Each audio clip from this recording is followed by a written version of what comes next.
Even though the J family is one of the most prestigious clans around, a dark rumor hangs over them. They will ruthlessly banish their own bloodline if they lack talent. And this whole bizarre story, it all started just a month ago. After suffering a massive mana shock, the young master lay unconscious, feverish, and mumbling nonsense for weeks. Then he suddenly bolted upright and charged right out of the mansion. He did not run to some terrifying place. Instead, he braved the pouring rain to reach the forest edge. After clawing at the muddy earth until his fingers bled, he pulled something out. Shockingly, it was just a weed. And since that day, for an entire month without missing a single day, Leon did absolutely nothing but pull weeds. Now, the prestigious J family is a magic bloodline ruled by incredibly strict, merciless laws. They cast out anyone without talent, even their own flesh and blood, naturally. Damaging rumors have started spreading like wildfire within the estate.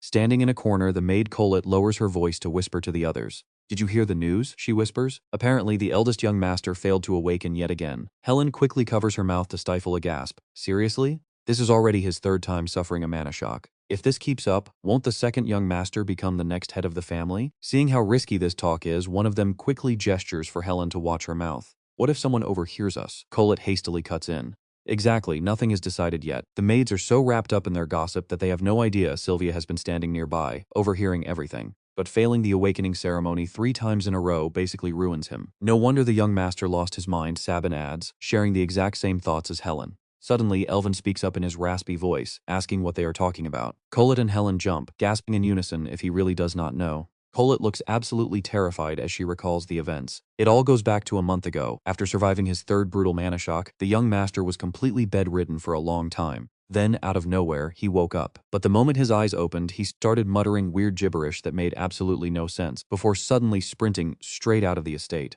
Now here is the crazy part. Rumor has it, the young master dropped to his knees in the back garden, clawing at the dirt with bare bleeding hands until they were shredded. After digging like crazy, the thing he pulled out of the ground was a single weed. Yet, recalling his twisted expression, he held it like it was some legendary treasure, even if it looked like garbage to everyone else. Neither Elvin nor Sylvia expected to hear such incredibly bizarre news. Just a weed? Elvin quickly wipes the sweat from his face with a cloth. Surely, pulling some grass is not enough to cause this much chaos. But the other 3 quickly chime in, explaining that is not the real issue. One of them lowers her voice, whispering that, since that day, for an entire month, the young master has done nothing but weed. They have no idea that Leon is actually grinding a system quest to gather blue cassia herbs. He keeps pulling them up one by one, only stopping when a massive stack sits right in front of him. With mud caking his hands, Leon decides he has gathered enough for today, but he is pretty confused as he notices a bunch of shadowy figures lingering nearby, staring. Why are so many people watching me today? Being the eldest son of a prestigious magic family is definitely no walk in the park. His name is Leon. Well, to be precise, he used to be Baek Ji-han,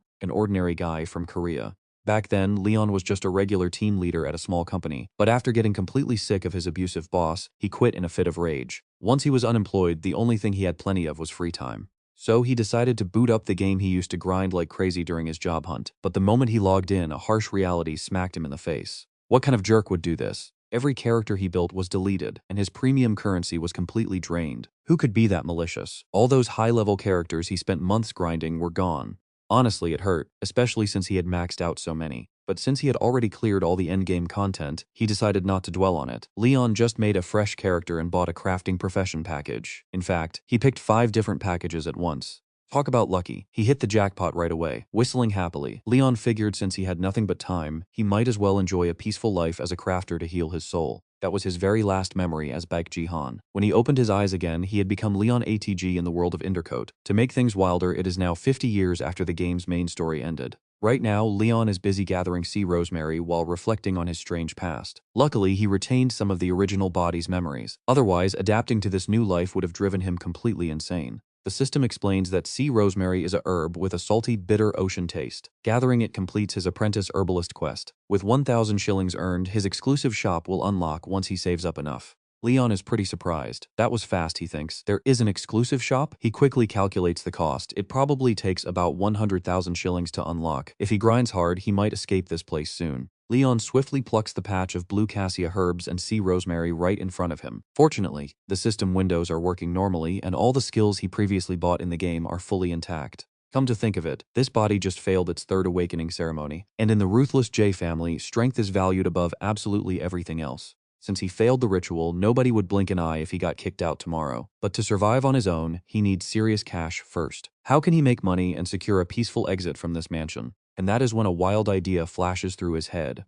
You and I both know what is coming. What if he just bribes the cold-hearted family patriarch? He needs to level up fast and find a premium gift for the boss. Spotting a strange green glow, Leon darts toward the bushes. It has to be a rare item. Sure enough, it is the legendary Sun Crimson Herb. Without a moment of hesitation, he pulls it right out of the soil. Got it, he grins. Instantly, the system screen pops up, displaying the unique properties and healing effects of this new Sun Crimson Herb. He is absolutely thrilled. Another achievement unlocked. The rush is so intense that he completely tunes out the voices calling him from behind. Young master, they yell. Leon's eyes shine like searchlights as he spots a 3-star rating. But the louder he ignores them, the more persistent the voice becomes. Young master, she calls out. Finally, Leon snaps out of it and hears the voice of the head housekeeper, Sylvia. She is glaring at him like she wants to eat him alive, noting that he seems pretty obsessed with weeding lately. Honestly, I have my reasons, he replies, suddenly standing up to ask her about the Sun Crimson Herb in his hand. Tell me, Sylvia, do you see this? He asks. She examines it briefly and replies that it looks like a premium medicinal herb, but that is not at all what Leon wanted to hear.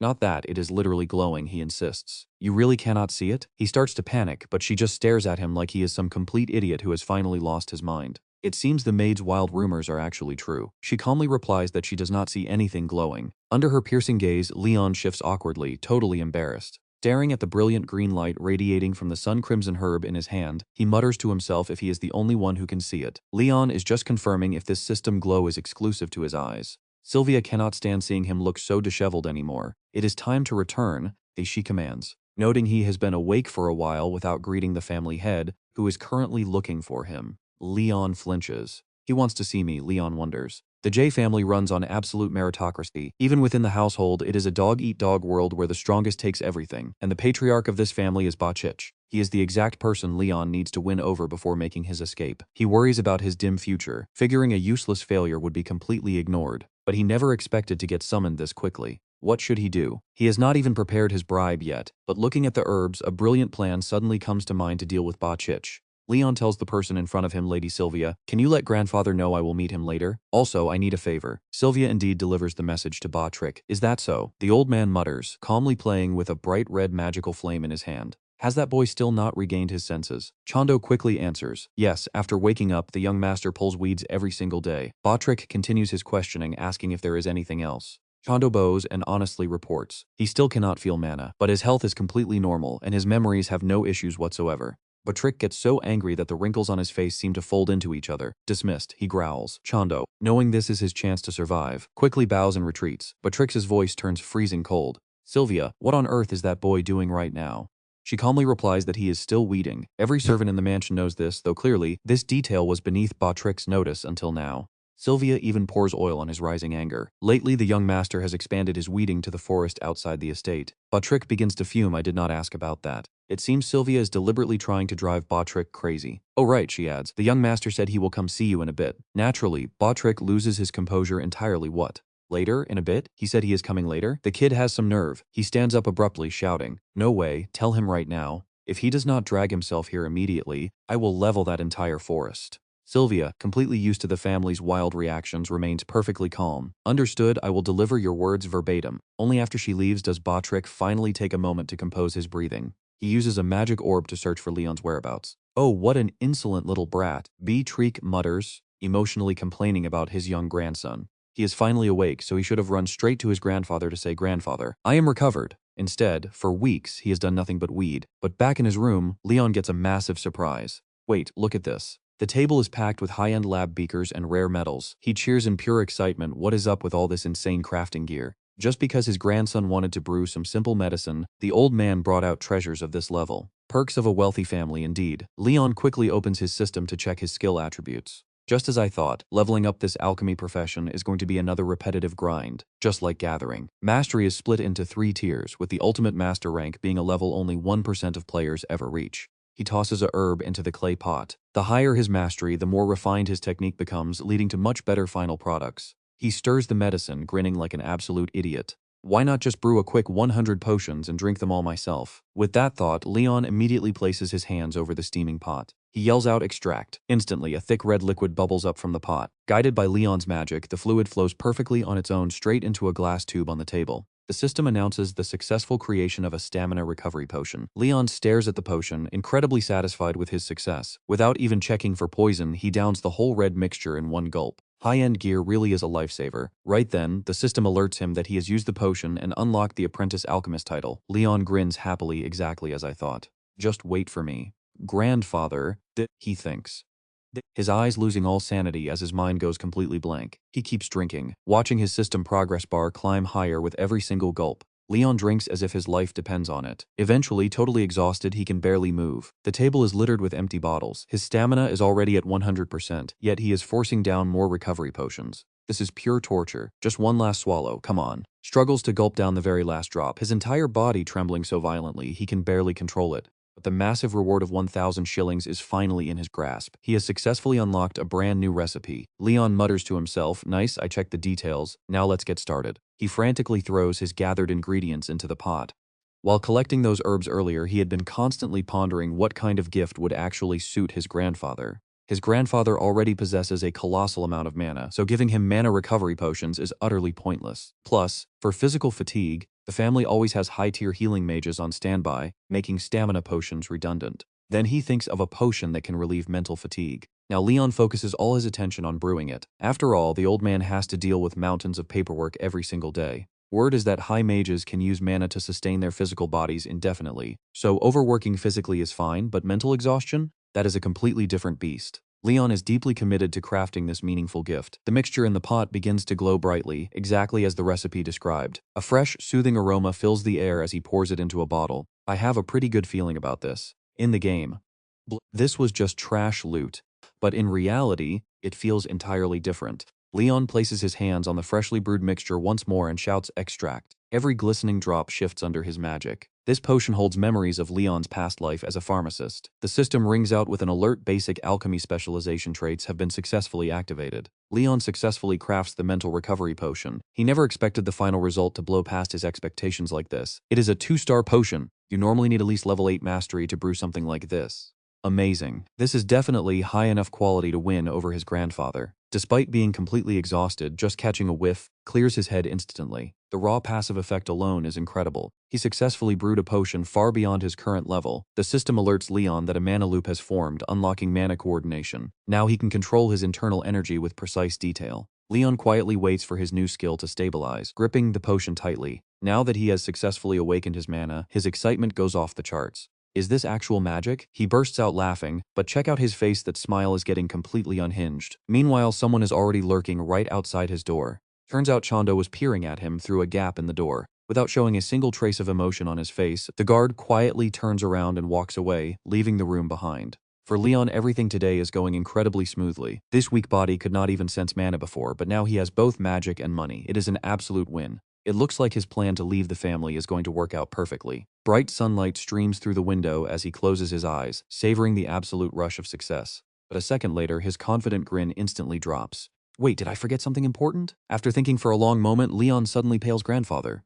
Meanwhile, Bautrix frowns deeply, speaking up. Why is Leon not here yet? The old man shakes his head, sighing in frustration. Is brewing a few simple potions really that difficult? Bautrix speaks in an incredibly commanding voice. Who do you think I am? He continues with pride, I am one of the pillars among the legendary heroes. Bautrix's eyes narrow, his tone radiating immense authority. As the head of the AG family, I could establish an independent nation whenever I want. That is who I am. He sighs, thinking of his only grandson. If he just stayed quiet, I would let him live in absolute luxury forever. What is he trying to achieve with that weak body anyway? Bautrix snorts coldly, asking, is our family short on money? Or do we lack power? Sylvia smiles, replying gently, it is natural for the family head to be worried. She hesitates for a second, a soft expression warming her eyes. The young master seemed genuinely happy while brewing those potions. Boss Trick instantly scoffs in a heavy voice. What good is happiness if it leads to death? He grips his chair tightly, eyes full of worry. This is his third mana shock already. You know it too, Sylvia, surviving this even once is already a miracle. His voice grows heavy with a deep sadness. I cannot keep hoping for a miracle to save that boy a second time. Outside, Chando leads the way, noting that the master has been waiting. Leon smiles, admitting he already figured as much. Meanwhile, Patrick stands there in silence, his eyes filled with a deep, quiet pain. I only wish he could live a slightly healthier, more peaceful life. Leon bows politely, asking for permission to enter. Chando looks up, slowly announcing to the family head that the young master has finally arrived. Leon enters the room, bowing deeply to apologize for his delay. Patrick stares at his grandson intently, offering a gentle scold. It has been quite some time since you left your sickbed, so why did you wait until now to see me? Hearing Patrick's words, Leon lets out a heavy worried sigh. He pauses for a moment before speaking.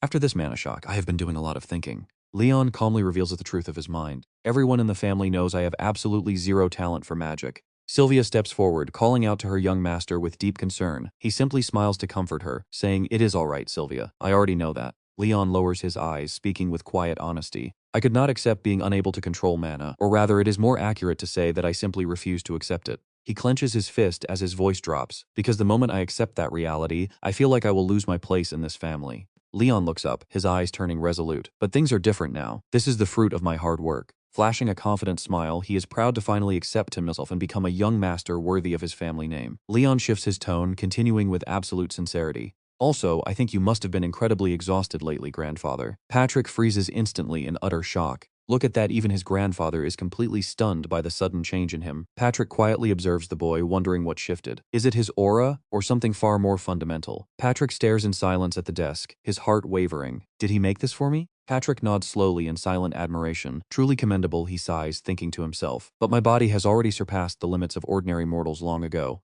Even the deadliest poisons have zero effect on me, let alone a simple potion like this. Leon smiles warmly. I kept you in my mind the entire time I was working to brew this. He gently pushes the gift forward. Please make sure to try some whenever you have a moment, grandfather. Patrick smiles softly, unable to hide the warmth blooming in his chest. Are you finished speaking? Leon bows his head. Yes. Patrick nods, his voice perfectly calm. I see you may leave now. With a respectful bow, the boy turns and exits. Sylvia smiles, teasing him in a soft voice. You say that, but you seem quite happy. Patrick clears his throat, desperately trying to play it cool. All right, it is nothing major. Still, his eyes drift back to the potion on his desk. Patrick narrows his eyes, trying to recall where he might have seen this bottle before. Sylvia examines the potion closely. If this were a regular mana recovery potion, it should emit some mana fluctuations. Maybe we should have it analyzed? Patrick immediately shakes his head, declining. No need. He looks down at the vial in his hand, his voice softening. I want to experience my grandson's gift myself. Sylvia smiles, letting out a soft sigh as she looks at him. Bowing her head respectfully, she bids him farewell. Patrick gently traces the glass bottle with a warm smile. How long has it been since Leon gave me a gift?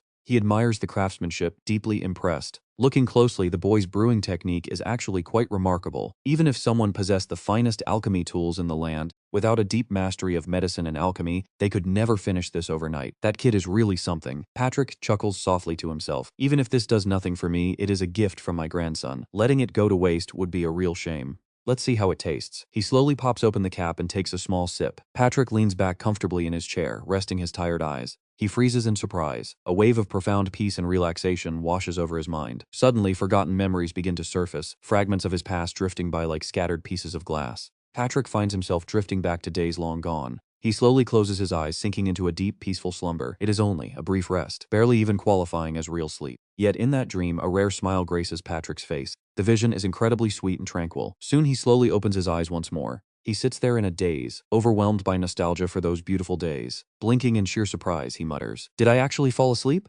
Patrick checks his body, feeling no discomfort or empty fatigue. Clenching his fist, his face fills with utter shock. This is unbelievable. My mind feels incredibly light. That persistent headache that always plagued me is completely gone. Sitting alone at his desk, Patrick stares into the distance. He lets out a helpless chuckle. That boy is honestly as stubborn as they come. Resting his chin on his hand, his eyes grow incredibly firm. He is right. I cannot keep him locked in a cage forever just because he is weak. We just need to stop those mana shocks. He gently strokes the bottle, wishing for his grandson to stay healthy. But outside? Oh, the gossip is already starting. In the courtyard, Colin gasps in shock, asking if Leon is actually about to die. Helen leans in, whispering that he even gave the master a parting gift. She lowers her voice, acting like she knows everything. Apparently, that is why he is out weeding every single day. Garth crosses his arms with a mocking sneer. Why else would he do it? He is probably just picking out his own gravesite. Suddenly, a loud crash behind him makes him scream in terror. Helen frantically scrambles to find an excuse to leave. Right. Someone asked me to help bring in the laundry. Ash quickly waves his hands to disperse the crowd, telling them to get back to work. Chando looks at his companion, asking if she is okay. Hannah shakes her head with a weary sigh. I am fine, but I heard the young master's personal servant just quit again. Chando's eyes widen in sheer disbelief. What again? Clenching her fists in pure frustration, Hannah complains that those people are absolutely terrible. Before this, they kept bragging about how serving him was the easiest job in the estate. If you take a job in this household, you should stand by your master through thick and thin. They have absolutely zero loyalty. Hannah huffs, her voice dripping with sheer annoyance. Think of all the kindness the young master showed them over the years, yet they throw it all away over baseless gossip. Chando's face goes pale, frantically warning her to look behind. Calm voice suddenly sounds from behind them. Startled, Hannah spins around and stammers out a greeting to the chief maid. Sylvia offers a polite smile, asking if they can share what those rumors are. Still smiling warmly, she admits she is quite curious. Later, Sylvia bows to Patrick, apologizing for being late. He waves it off, asking if there is an emergency. She smiles, shaking her head. It is nothing major. Sylvia steps closer, continuing softly, just handling some minor household matters. By the way, why did you summon me so early in the morning? Patrick studies her quietly, a trace of concern in his eyes. Pushing the bottle forward, his voice drops. With your witch's eyes, could you take a look at this potion for me?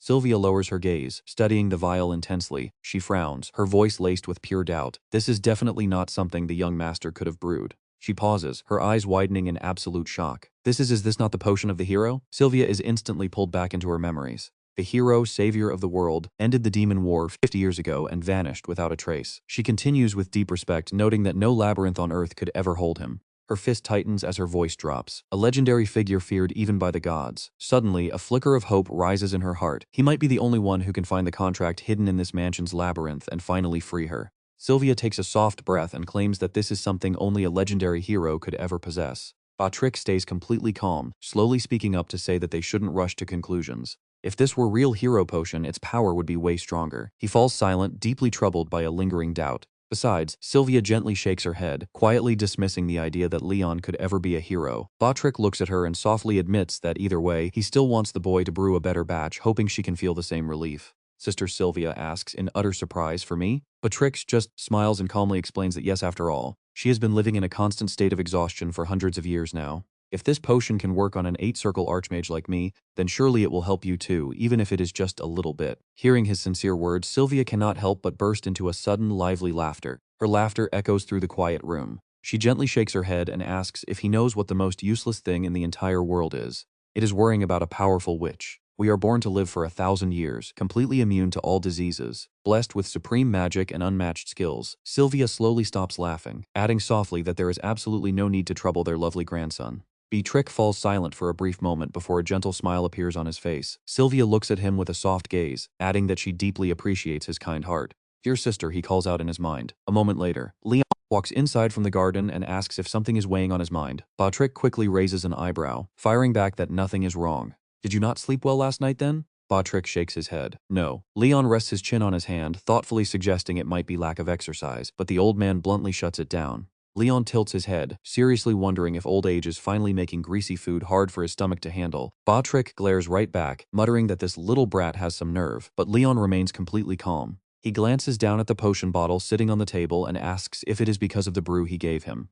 The old man freezes for a second, silently admitting that he hit the mark. Dropping the playful act, Patrick gets serious and says they should not waste any time, asking if the boy can actually make a much higher quality potion than the last one. Leon frowns slightly, calculating his options. In his current situation, brewing even a 2-star potion is a massive challenge. He knits his brows, realizing he cannot even gather any more basic 1-star herbs nearby. Leon lets out a quiet sigh as his thoughts race. The last success was pure luck, mostly thanks to his gear, but he tightens his fist, eyes burning with determination, knowing he cannot afford to miss this golden opportunity when his backer is showing real interest. He must seize this chance no matter what it takes. Leon looks up, calmly replying that it might take a little time, but he can do it, then asks what his grandfather plans to use it for. Patrick answers casually that he intends to give it to the manager. Leon's eyes widen, completely unable to hide his shock. He blinks, a sudden suspicion popping into his head. These two are definitely flirting with each other. In his imagination, his grandfather is casually telling Sylvia that he just stumbled upon this item, making her blush as she whispers Lord Patriarch, but a sudden voice quickly snaps him back to reality.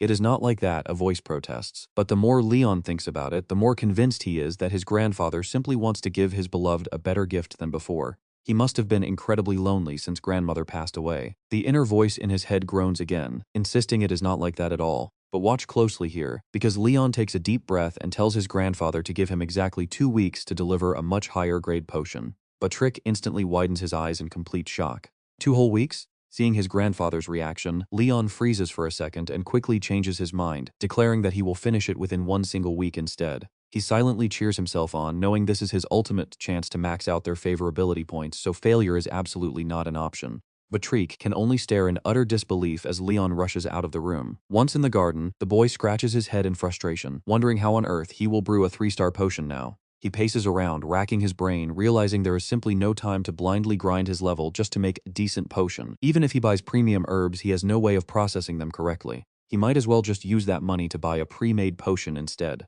Suddenly, he snaps his fingers as a thought strikes him. Why not check out the Shilin store? There might be some useful materials there, and a system screen pops up before him. Potion preview unlocked, allowing him to check the item list and descriptions. He pauses, knitting his brows in confusion. What? So he still cannot actually buy them. Leon scrolls through the list, his mouth twitching slightly. Wait, why is everything here so ridiculously expensive? Is that key made of solid gold or what? Since the shop is so rundown, shouldn't things be cheap? He keeps scrolling through the catalog, his face freezing as he finds the other tabs are just as bad. Leon looks helplessly at the price list where even basic seasoning costs 10,000 points, meaning there is absolutely nothing he can afford here. He sighs, telling himself that if this fails, his only choice left is the traditional way. Weighing his options, he knows gathering high-grade herbs barehanded has its limits. He quickly narrows down his targets to find the best materials. What I need right now, Leon nods to himself, are high-quality tools from the nearby blacksmith shop, where the sound of heavy hammering echoes continuously.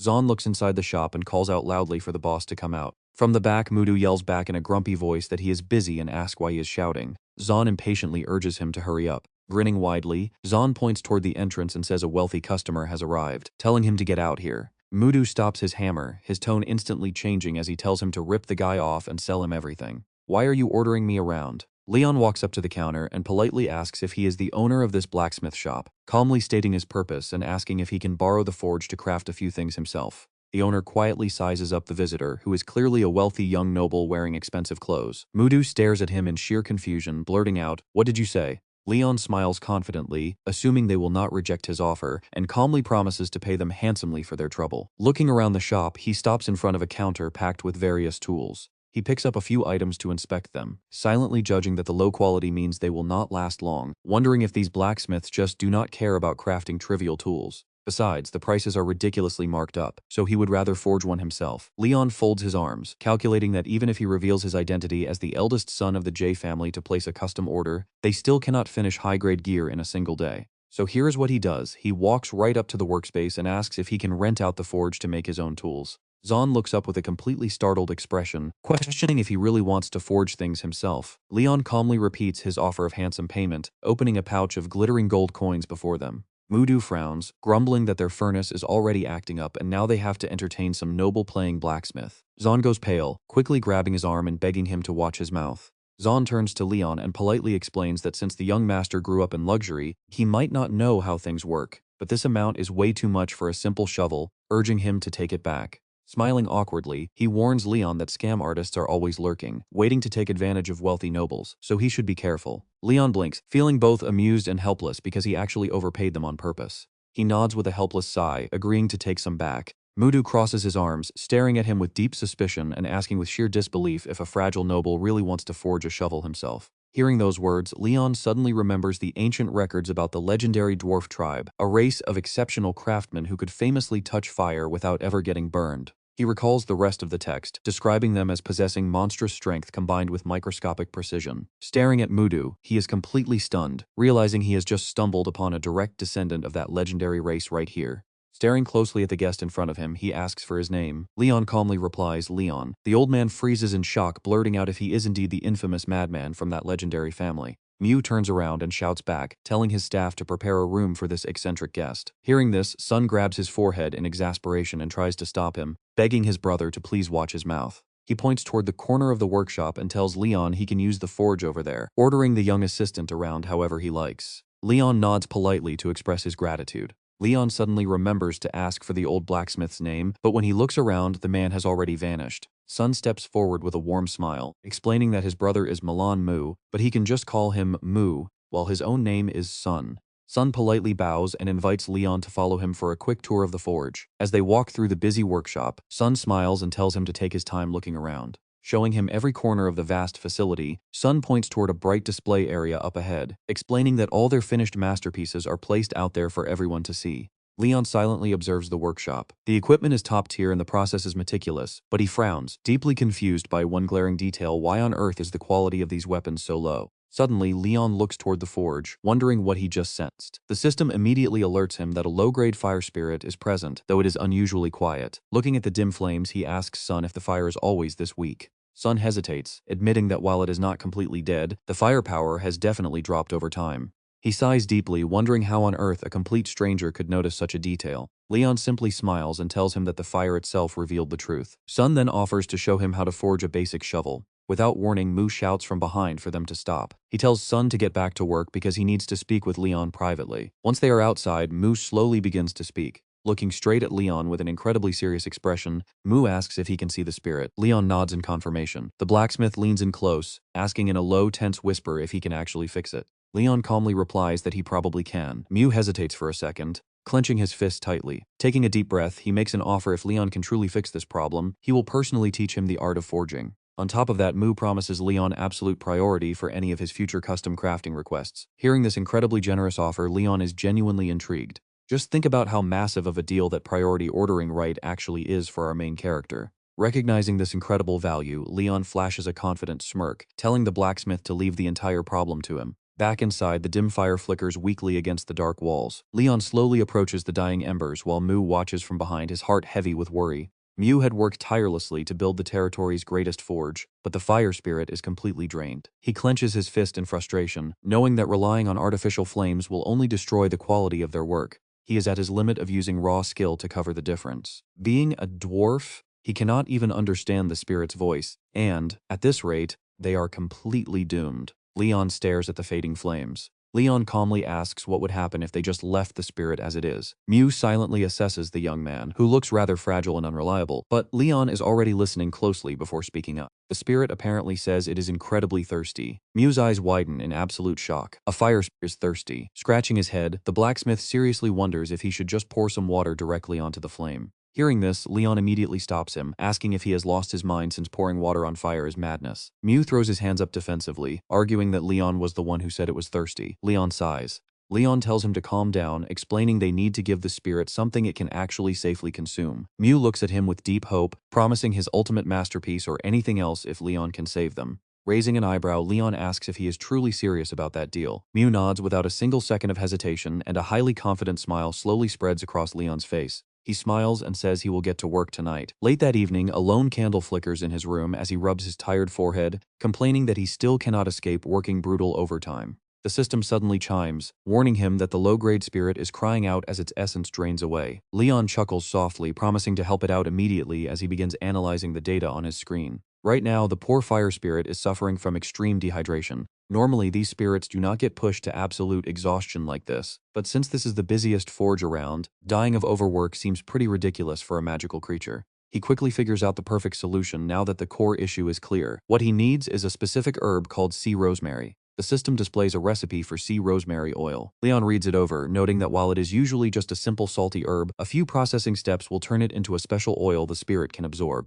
The system quickly confirms that the sea rosemary oil has been successfully crafted. Leon looks at the finished bottle and nods, satisfied that the potion is finally complete. He carefully holds the bottle near the flame, telling it to drink up. The system announces that its thirst is fading as the oil harmonizes with the spirit's attributes, but a second notification pops up. Apparently, the spirit is still somewhat thirsty. Leon sighs and rolls up his sleeves, preparing to craft some more. He works quickly and efficiently, completing each step of the process without wasting any time. The system updates again, showing that the thirst is fully quenched and its essence has been restored. Leon also gains a boost in spirit communion experience thanks to its gratitude. Leon smiles warmly at the bright fire, thanking the little spirit. Mu stands frozen in pure disbelief before admitting that this eccentric kid actually pulled it off, looking at Leon with deep respect and admiration. Mu's face pales as he sees Leon suddenly stumble forward. He asks if he is alright, but Leon simply waves him off with a weak smile, explaining that staying up all night just caught up to him. Panicking Mu quickly catches him, shouting that he cannot go dying on them like this.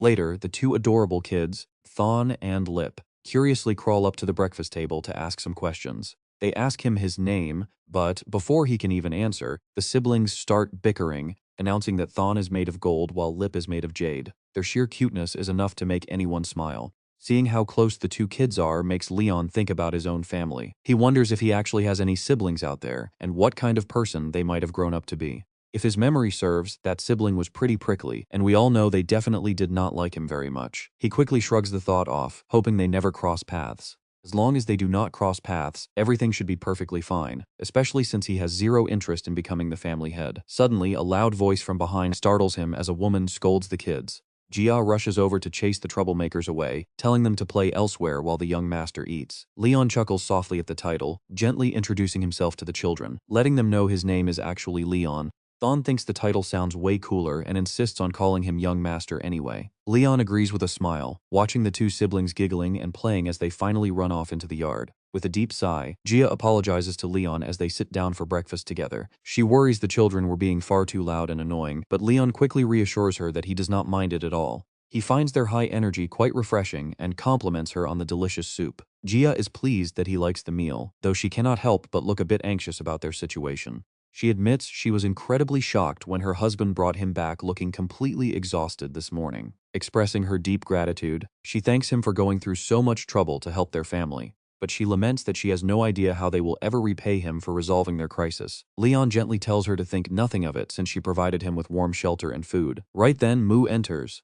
A child's voice calls out that Dad is home, and the kids rush out to greet him. "Daddy, did the young master cure the spirit? Look at your dirty face, you little rascals." Leon smiles gently and suggests they head out. "Since you are done eating, let us go." Muzu gives a big confident grin, saying he has got everything ready, but Leon is completely stunned. Leon stares in shock at the luxurious gold-rimmed wooden board sitting right next to the newly finished farming tools. Muzu proudly tells him that whatever he requests will always be his top priority. They both get busy. Leon can just write his requests on the board and Muzu will deliver them. Smiling, the blacksmith leads the young master inside, eager to show him the real treasure. He calls Leon inside where stacks of pure iron blocks wait. Leon can barely believe his eyes and asks if this is all pure iron. Muzu laughs, saying that Leon would probably pass out if they had to smelt the ore first. Leon quickly realizes just how seriously this dwarven blacksmith takes his craft and his teaching. Leon admits the dwarf is a much tougher teacher than expected. Muzu fires back, asking if Leon planned to slack off, but of course, our hero is ready to learn. Leon wants to jump right in and asks what to do first. Loving his enthusiasm, Muzu tells him that is the spirit and steps up to demonstrate spoken. The first lesson is all about mastering the metal temperature. Muzu explains that forging is not just about making the iron red hot. You have to keep it in the perfect zone, neither too cold nor too hot. Overheat it, and you will end up with a useless puddle of liquid. But once the iron glows just right, it is time to strike. The heavy hammer slams down. Every swing shapes the metal. You have to hammer the blade thin but keep the base thick for strength. After that, it is all about filing and sharpening the edge. Once the basic form is locked, you use a whetstone to give it a lethal edge. Muzu is already putting the final touches on a brand new hoe. He attaches the wooden handle and the tool suddenly glows with a brilliant light. "Looks easy, right?" Muzu asks, grinning. Of course, for normal folks, this would be insanely hard. But with a master like Muzu guiding him, there is nothing to fear. Leon then asks if he can use all the iron, completely catching the old blacksmith off guard. And here's where it gets wild. Leon chucks the iron straight into the furnace, completely shocking Muzu as he calmly prepares to strike. Clang! The heavy hammer blows echo through the workshop. Wiping sweat after his first few strikes, Leon realizes this is way tougher than it looks. System warnings start popping up. The screen shows the hoe is in an unrecoverable state. He will have to melt it down again. It is currently sitting at a miserable 15% completion rate. But Leon does not back down. He knows it is brutal, but stopping is not an option. If he keeps repeating the process, he will eventually nail it. The brutal grind begins, filled with failure after failure, but slowly he starts to feel the correct temperature. That is it. Leon brings down another powerful, perfectly timed strike. Blinding light bursts from each heavy swing of his hammer. Suddenly, the system alerts him that he has awakened a brand new talent. Muzu is shocked. The blacksmith stares at the glowing metal in Leon's hands. "Try using that piece," he urges, sensing a completely different aura radiating from Leon. Something here has totally changed. Sweating bullets, Leon pours all his focus into the hot metal. Sparks fly as the final shape takes form. Finally, he lets out a shout of victory. Done! The handmade tool is complete, granting a boost to finding high-grade items. Muzu is full of praise, calling Leon a total natural. Leon asks if it looks okay. "More than okay," Muzu says, telling him to take a break. This is real raw talent, so be proud of it. But Leon is not ready to stop just yet. He looks up and asks what they are doing next. "Teach me how to make a sickle," Leon begs, completely catching the old blacksmith off guard again. Muzu bursts into laughter at the kid's sheer stubbornness, calling him an absolute crafting maniac. "Fine," he grins, "I will teach you every single trick I know." As night falls, Leon makes a silent promise to his family. "Just wait, Grandpa, I will finish your story." He slams the hoe down, starting a new journey. Green shows the stats for a rare herb he just harvested, finger ginseng. It works just like wild ginseng, but looks like a human finger. It takes a super careful hand to harvest, but it boosts stamina when brewed. Leon is amazed at how much better his newly forged hoe actually works. But this is just the start. The glowing forest ahead is packed with rare herbs. Armed with his new hoe and sickle, he can harvest far more advanced plants. Leon smiles, thinking about his growth. If he can raise his digging mastery just a bit more, making 3-star potions will be a breeze. Excited to level up his skills, he gets straight to work. Time to do some more digging. Instantly, notifications for new items begin to roll in. He finds banana sweet potato leaves and stems. Peering into a deep hole, he spots a root and cheers. Just as he thought, there are sweet potatoes down here. But wait, as he swings his hoe, a sudden burst of flame shoots up. Out pops a perfectly roasted potato alongside a weird blessing notice. The fire spirit blessing in his hoe just triggered, giving him a perfectly roasted sweet potato. Leon is stunned, staring at the steaming food. Reading the description, he realizes the blessing gives a random chance to perfectly roast any edible item. Talk about a super convenient passive skill. Just one swing of his tool, and he gets a fully cooked meal. The golden piping hot potato smells incredible, making his mouth water instantly.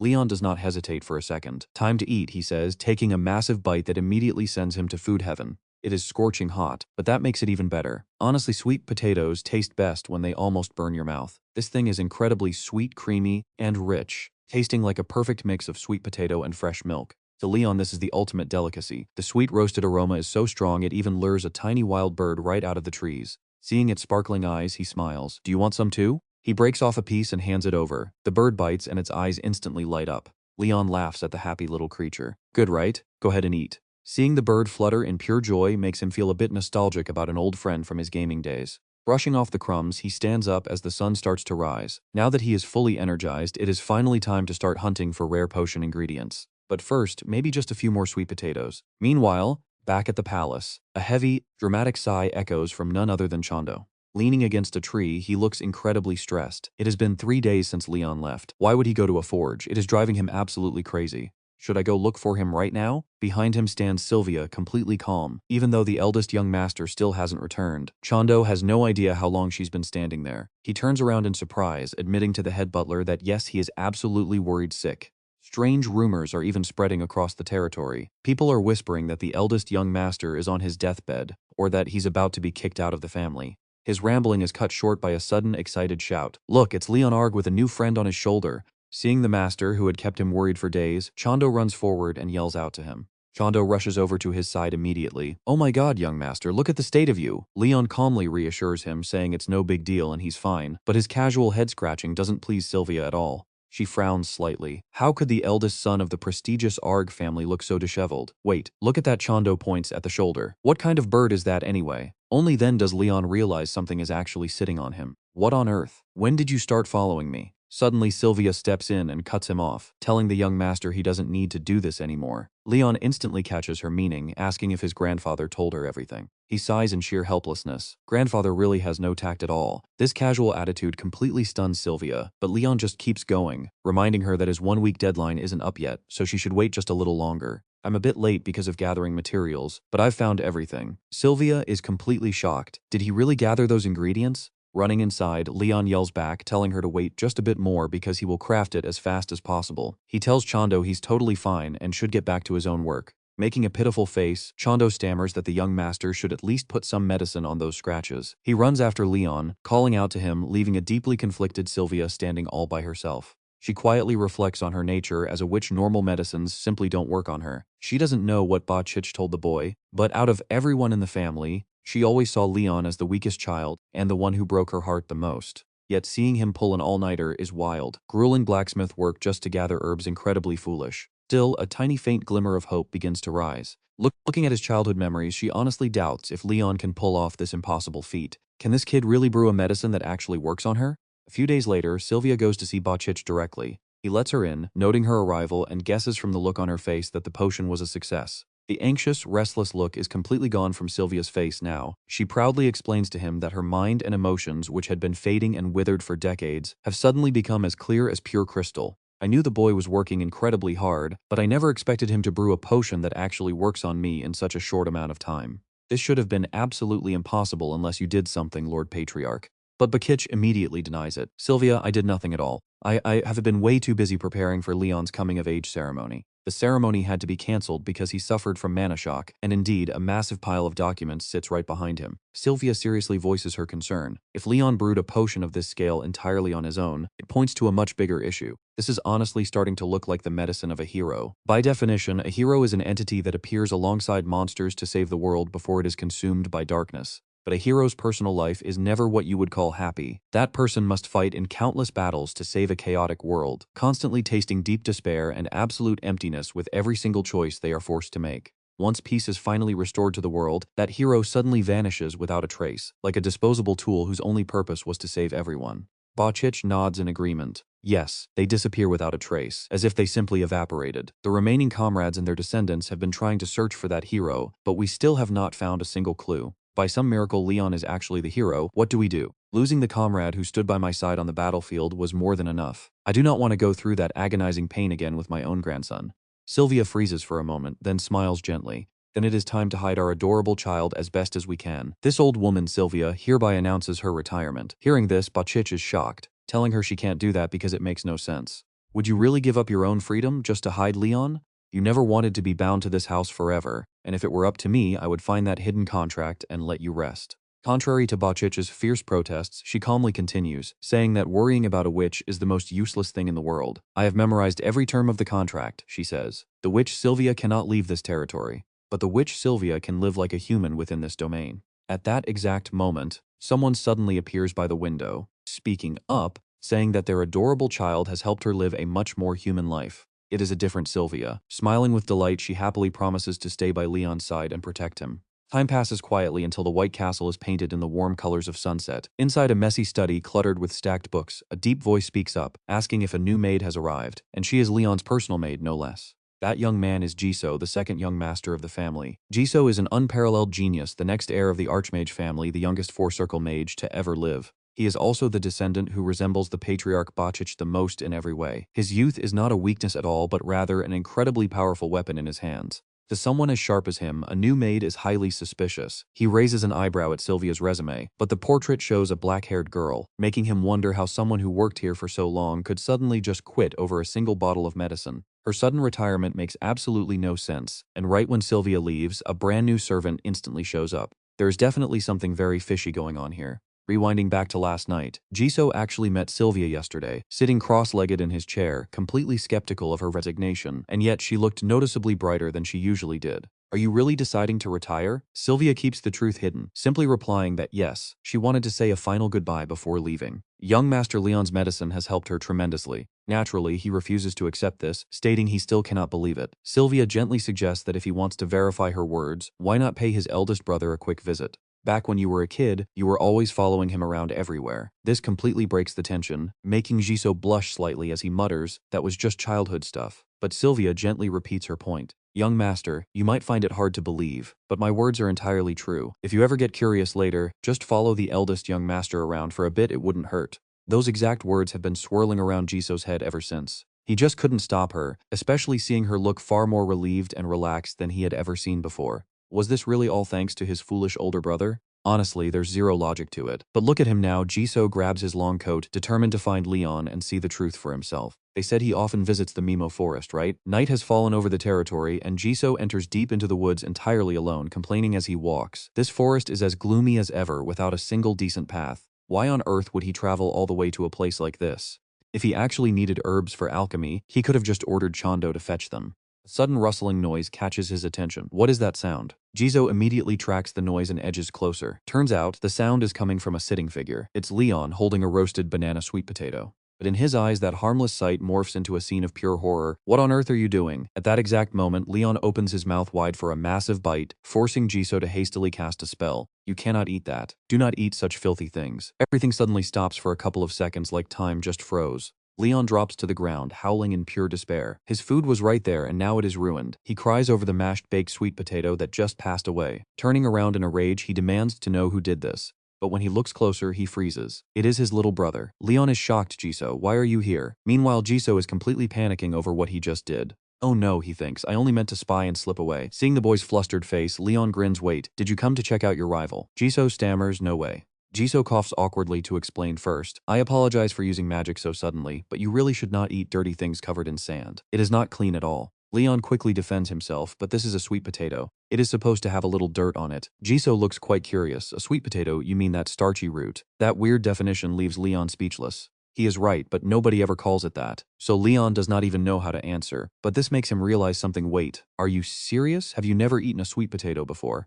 Jisoo is completely stumped. His blank stare says it all, making Leon shake his head. Man, I feel so bad for you. You are truly missing out on one of life's greatest pleasures. Jisoo thinks he is totally exaggerating, but as the big brother, Leon is determined to show his sibling what real delicacies taste like. Go sit over there and rest for a bit. I will go dig up some more nearby. The boy hesitates but does not refuse. After walking a bit, Leon suddenly turns around and asks, wait, you can use fire magic, right? Can you start a small campfire for us? Jisoo is confused but agrees since it is not that hard. While Leon is off digging, the boy gets the fire going nicely. Leon returns with an armful of sweet potatoes. Ready, he asks. Jisoo nods quietly. Leon dumps them right into the flames. All right, now we just have to wait for them to cook. Won't they burn like this? Jisoo asks. Don't worry. Leon replies. The skin is thick, so the inside will bake perfectly. Jisoo nods. A quiet silence settles between them as they sit opposite each other. Jisoo keeps his eyes glued to the fire, completely forgetting why he even came here. Meanwhile, Leon quietly watches his brother's pensive expression. Leon breaks the silence sometimes. Doing something out of the ordinary helps clear your mind. Moving forward is great, but taking a break is just as important. Jisoo murmurs. I think I understand. Just then, Leon realizes they are cooked. Smells amazing, looks like they are ready, let's eat. Jisoo takes one, staring at it like it is some alien creature. He takes a small bite and the rich sweetness instantly blows him away. It is so good, Jisoo gasps. Leon smiles. It is a banana sweet potato. Their territory is usually warm with no winter, but it still gets chilly sometimes. This dark, windy forest is pretty cold today, which suddenly makes Leon crave a certain kind of food. What do you crave on a cold day? Exact. Bunjeopang fish bread and roasted sweet potatoes. Maybe some fish cake soup and sweet hot tech pancakes too. That perfect mix of warmth and sweetness. Without those, surviving this cold is pretty tough. Look at him go, is absolutely destroying those sweet potatoes, eating so passionately that Leon just watches in awe. Well, kids his age have massive appetites. Back in school, I ate nonstop 2 breakfasts, snacks, lunch, instant noodles. Suddenly, Jisoo blinks in absolute shock, realizing there is a mountain of skins at his feet. Jisoo is embarrassed he ate so much. Leon chuckles, I am glad you liked it, flustered. The boy stammers a quick response. Yeah, Jisoo mutters. Seizing this rare close moment, Leon says, eat all you want. You are working hard for the family in my place. Taking care of things is an exhausting job, you know. Jisoo quickly shakes his head. I do not see it as a burden. I have never blamed you either, but honestly, I am quite jealous of you. You have things that I do not. It is not that I am unhappy. I will keep doing my best. Leon smiles. All right, I get it. He is still just a kid. Playing the caring older brother, Leon offers some warm advice. You are at an age where you can be a bit selfish if studying gets too exhausting. It is fine to just do whatever you want sometimes. He steps closer and gently pats Jisoo's shoulder. You are doing great. Those words bring a wave of warmth to Jisoo, melting away the heavy burden of succession. Now he gets what Sylvia meant. Jisoo smiles. I am glad I came, brother. Afterwards, a fully stuffed Leon heads back to his room. With absolute excitement, he pulls up his system screen to check his balance. Wow, I actually saved up 71,500 shilling. The shop is almost open. Brewing that medicine for Sylvia nearly killed me, but at least I leveled up quite a bit. It is a shame that old guy got rejected by Sylvia though. Oh well, that is their private business. Nothing I can do about it. If that old man heard this, he would probably scream in denial. Anyway, Leon is in a great mood. He has gotten pretty close to Jisoo now. Since he does not have to worry about being kicked out anymore, he can finally relax. Suddenly, a knock sounds at the door. Leon calls out, come in. A sweet voice greets him and oh my, look who it is. Sylvia disguised as a maid bows elegantly. I am Elvia, your new personal servant. Leon freezes. Why does she feel so familiar? Leon wonders if she has some secret story. No wonder Sylvia suddenly announced her retirement. It was for this exact setup. Well, a fantasy world would be boring without other races. They even have dwarves here. Shaking off his confusion, Leon welcomes her warmly. Nice to meet you, Elvia. She bows. Yes, please call me whenever you need anything. Leon smiles sincerely. Thank you, Elvia. Thanks to you, my brother and I have gotten much closer. Sylvia stares in silence for a second, then quickly regains her composure. I apologize, young master, but I do not quite understand. Leon laughs it off. It is nothing. Packing his things, he casually waves. Let's chat more later, okay. With that, Leon happily heads out. I am hanging out with Jisoo today. Outside, the streets are bustling under the warm sunlight, but Jisoo looks totally confused. No matter how he thinks about it, this does not make any sense at all. Watching Leon panting heavily, Jisoo wonders why his physical strength is still so terrible when he climbs mountains every single day. Leon actually has a history of fainting from exhaustion just walking. He has collapsed 870,943 times and fell asleep while eating 34,963 times. Jisoo worries is this because of mana shock. I need a priest to check his body. The temple and mages hate each other, but if this keeps up, Leon will collapse before the coming-of-age ceremony even starts. Jisoo quickly steps forward to support him. Let's slow down, Leon groans, clutching his chest. Why am I so exhausted today? Jisoo calculates silently. We must avoid getting caught by either family or temple, but finding a priest safely will take time. The most reliable way to meet a priest is through volunteer work. Jisoo quickly plans it out. Since temple doctrine encourages volunteering, we can naturally approach them. Leon catches his breath and asks, "Hey Jisoo, where are we heading now?" Jisoo warns him quietly. First, a noble wandering around will easily draw unwanted attention, so we need some disguises first. Hearing this, Leon gets a bit confused, thinking they are heading to a regular clothing shop. Jisoo directly denies it. No. He smiles and tells him it is a magic shop. A bit later, they stop outside a tiny magic tool store. Stepping inside, Leon looks around with curious eyes, excitedly saying that he has traveled this entire territory but never knew such a place existed. Meanwhile, Jisoo calmly leads the way. Only those in the know come here, so there shouldn't be any illegal items, right? Jisoo guiltily averts his eyes, muttering a quick probably. Hearing those words, Leon completely freezes up. Wait, what on earth does probably mean? Leon continues examining the other items, noticing random things like earrings and pens lining the shelves. There are plenty of interesting pieces here, but he wonders why they all look like cheap kids' toys. Jisoo awkwardly clears his throat, explaining that he stumbled upon this place back when he was at the academy. He adds that they might look simple but actually have highly useful functions. Leon smiles, showing he completely understands now. Right then, the shopkeeper warmly steps out to welcome them, declaring that of course it is. The enthusiastic owner claims his shop has everything except hair growth formula, adding that his nasal sprays and automatic shampoo tools are selling like hotcakes.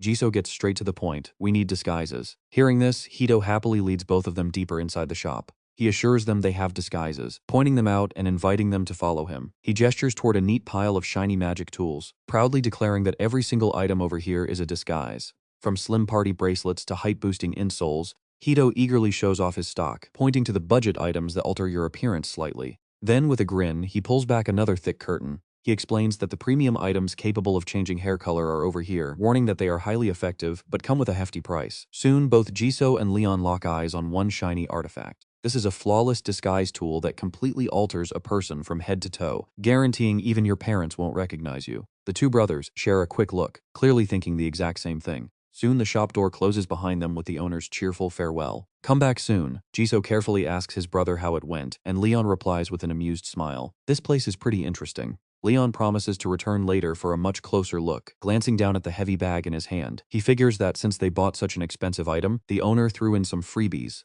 Jisoo casually guesses it is likely nothing special, noting that magic shops are not exactly famous for giving out free gifts. But as Leon looks closer, he spots an item repair kit that can fix any gear below master rank. Leon is secretly shocked. This freebie is actually way more valuable than the hairpin they bought, making him wonder if the owner gave it away just because it looked old.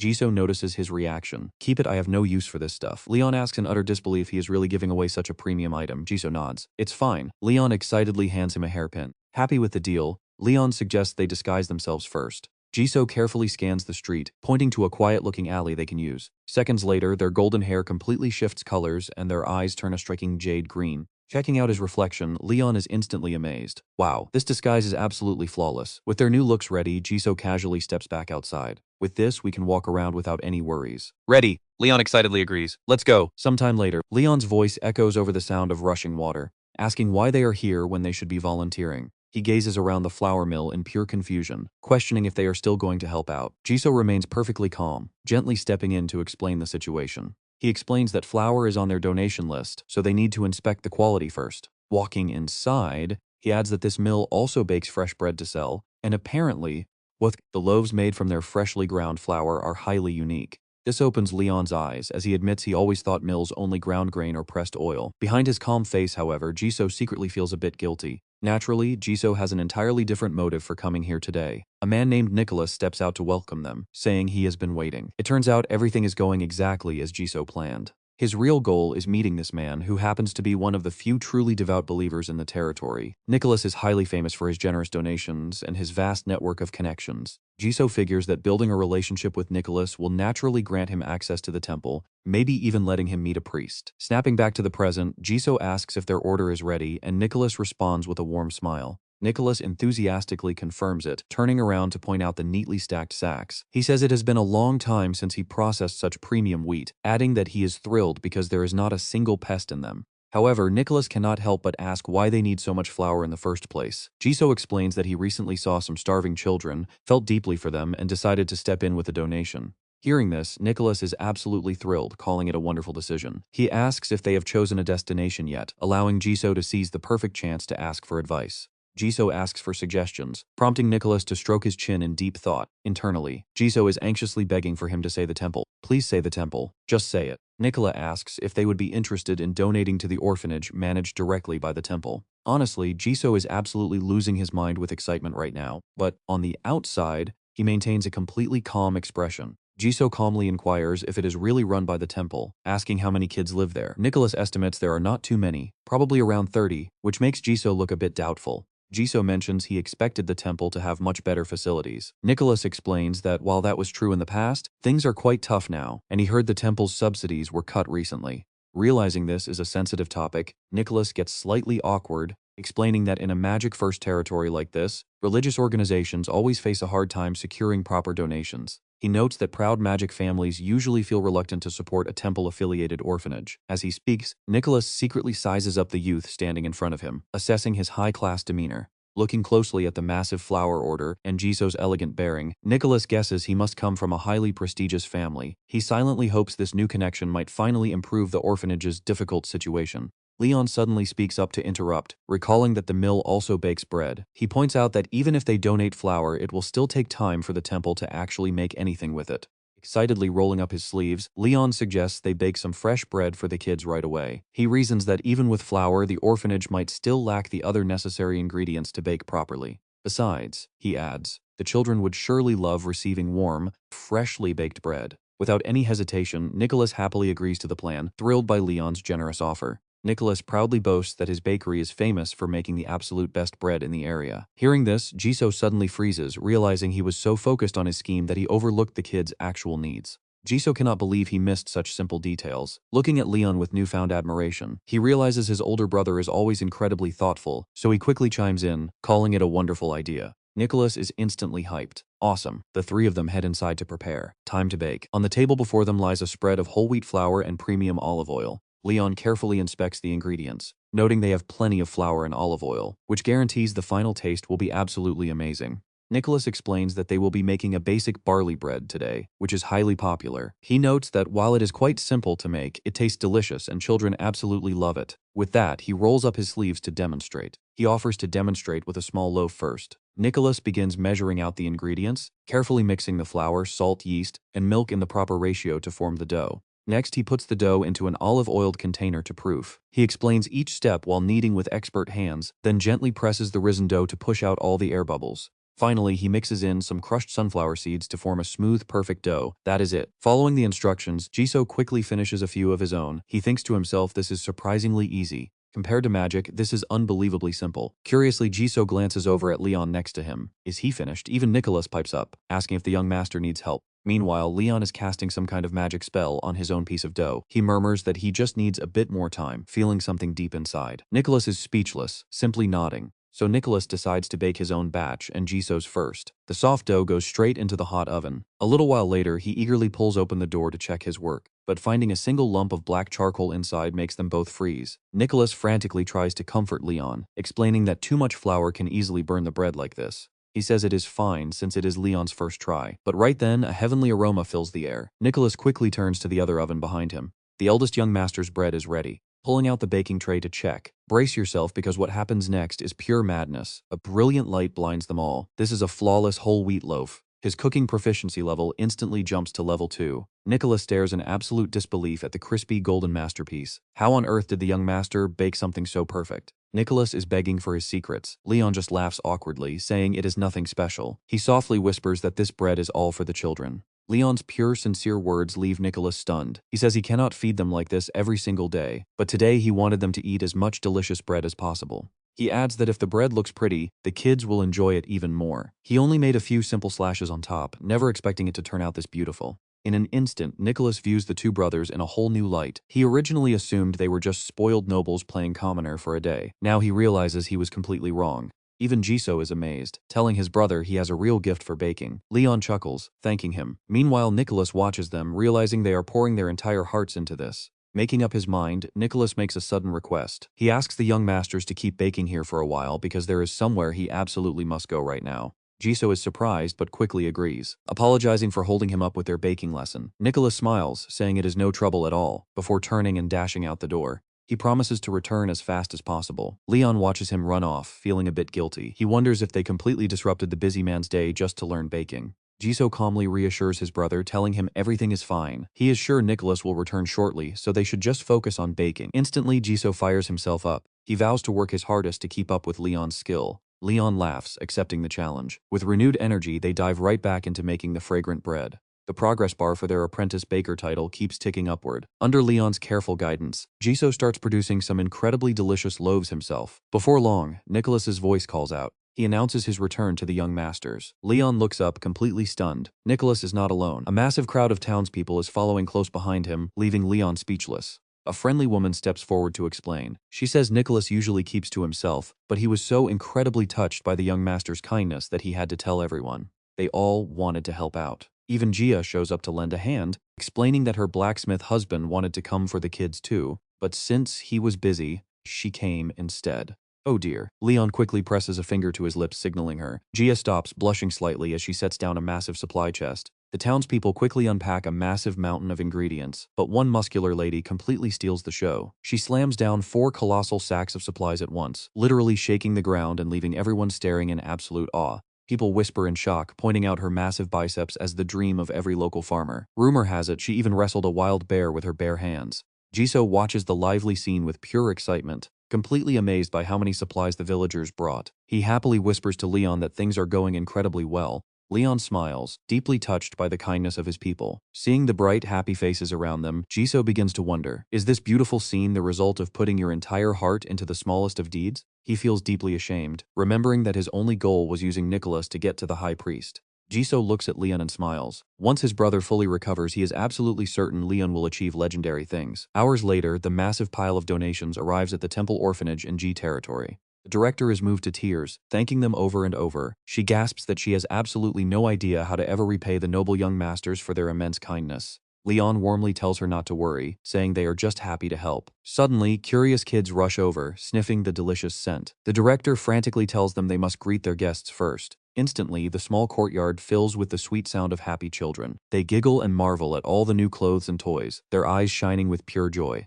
The director softly asks if they would like to personally hand out the bread while she starts carrying the heavy supplies inside. Jisoo eagerly smiles and says they would absolutely love to help with that. The brothers grab the fresh baskets, calling out for the children to gather around. The excited kids quickly line up, taking the warm bread with wide, happy smiles. But look over there in the quiet corner of the yard. Leon notices a lonely little boy standing under a tree who bolts the second they lock eyes. Curiously, Leon asks the director about the boy who just ran off. She looks over with a soft sigh and tells him that the boy's name is Peter. She gently apologizes, explaining that some kids are too young to understand how to accept kindness. She asks Leon not to take it personally. Leon just stares after the tiny retreating figure repeating his name. Looking around at the happy group, Leon gladly notes they have handed out bread to almost all of the children. Seeing him step away, the director asks where he is going. Leon just smiles, holding his basket, and says Peter still needs his share. Meanwhile, the boy sits alone, hugging his knees. Leon recalls hearing that poor Peter had been rejected by adoptive families 3 whole times because of his extreme shyness. Ever since then, the boy has shut down, refusing any help or food. Leon studies him. He looks about the same age as Muzu's kids. Seeing how thin Peter is, Leon gently calls out to him, making him jump.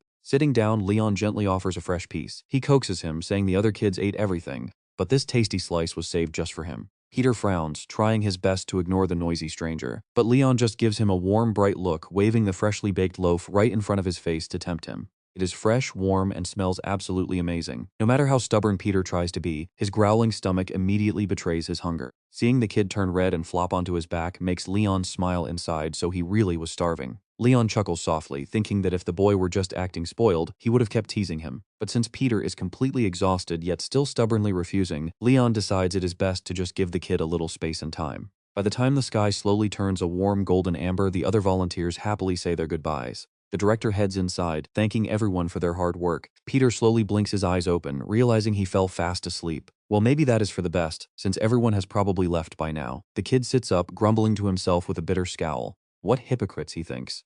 They only do charity to boost their own egos and feel good about themselves. Once satisfied, they will never return to this place. I do not get why they bother messing with us anyway. Before he can finish, Leon asks with a sly squint if he is finally awake. Startled, Peter jumps up, completely baffled by this weird grown-up. What is this? Why are you still here? Leon smirks, saying the kid looked so peaceful he did not want to wake him. Before Peter can even gather his thoughts, Leon thrusts a fresh piece of bread right in front of his face. Leon asks if he is hungry, saying he is starving himself and offering to share. Peter stubbornly scowls and looks away. Are you sure? Leon asks, pulling the bread back. Fine, have it your way. And, with a swift move, he rips the bread right down the middle. Under Peter's shocked gaze, Leon takes a big bite of his half. What on earth are you doing? The kid yells. Leon just shrugs, casually replying that he is obviously eating bread. You said you did not want any, Leon says, and throwing it away is a waste. He takes another huge bite, leaving Peter standing there with his mouth wide open. Wait a second. The kid quickly snatches the bread, shouting that he will eat it. Peter takes a massive bite. Unbelievable. His eyes light up with pure joy. This is amazing.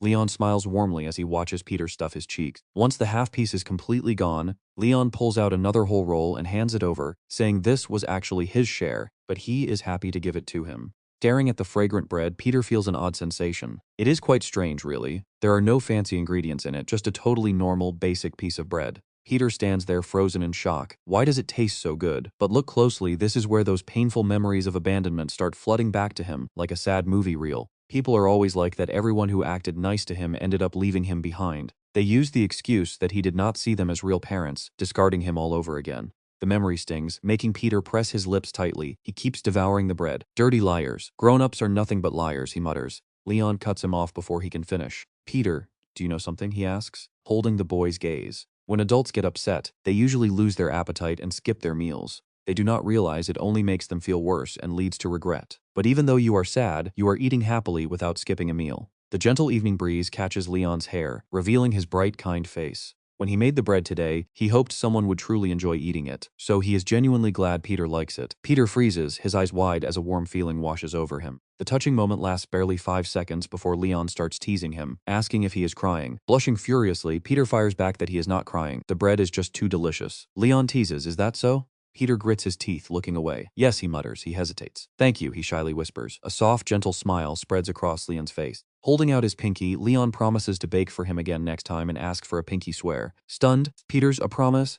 Chuckles, telling him that as a young noble, he has absolutely never broken a promise before. His eyes shine with genuine sincerity. Remember that, Leon says. Staring into his eyes, Peter can only freeze. Finally, the boy slowly hooks his pinky, muttering that next time, he wants to eat 2 pieces. Leon playfully roughs his hair, laughing. Why only 2? You can have 3 if you want. Judging by your appetite today, he adds. I might have to bake a whole ton of bread next time. Peter grumbles. The director watches them from a distance, completely stunned. Oh my, she whispers, looking at the boy's bright face. It has been such a long time since she last saw that child smile. If only we had shown them this kind of sincerity, she thinks, kids would have opened up to us much sooner. From afar, she hears Leon cheerfully suggest going to see the other children now. Peter grins and happily agrees. Watching them walk away, the director feels a pang of guilt. She feels deeply ashamed of neglecting these kids for so long under the lazy excuse of being too busy. A truly sincere person like him really deserves God's blessings, she reflects. A bit later, she politely bids farewell to the remaining guests, thanking them and inviting them to come back soon. They promise to return, waving goodbye. But just as Leon and Jisoo are about to head out, the director quickly stops them, asking if they would mind staying at the orphanage for just a little while longer. We cannot just let you leave after doing such a wonderful thing for us, she says with a sheepish smile. I just checked the schedule. You can tell something big is about to happen right here. She explains a temple priest is coming to pray for the kids. Seeing their surprise, she asks if they will stay for his blessing.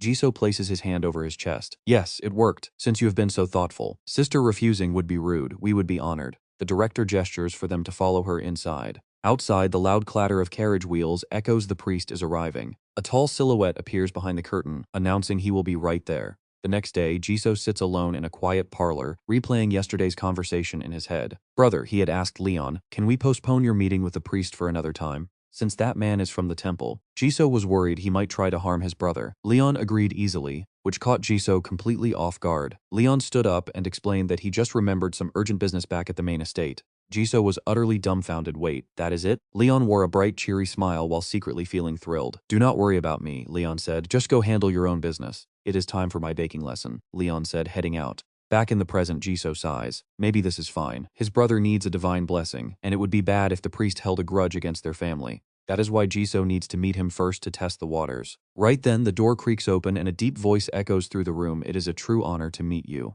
With hands clasped, a slight smirk playing on his lips and sharp golden eyes gleaming, the priest prays for God's grace to protect the anonymous benefactor. He introduces himself as Lich, a humble servant of God. The anonymous benefactor Lich murmurs as he sits down. The director told him all about Jisoo wanting to keep his donation completely quiet. Jisoo simply nods and says yes, that is correct. Jisoo quietly studies the suspicious man sitting across from him. He is much younger than expected. Young priests usually stay inside the temple, so for him to travel out here to bless people means he is definitely no ordinary priest. Lich politely expresses his deep gratitude, saying the temple has received immense help thanks to this generous act. On behalf of all the priests, he offers his sincerest thanks to Jisoo. Jisoo politely deflects, saying it was a group effort. But he explains that the one who truly put his entire heart into this was his older brother. Even the whole idea to bake fresh bread for the kids was his. Lich looks up with a look of curiosity, asking if Jisoo's brother was the one who had to leave early due to poor health. Jisoo nods his head slightly and confirms it. That is right, Jisoo says, twiddling his fingers. Ever since they were young, his brother has had an extremely fragile body, and even now he is still fighting a severe illness.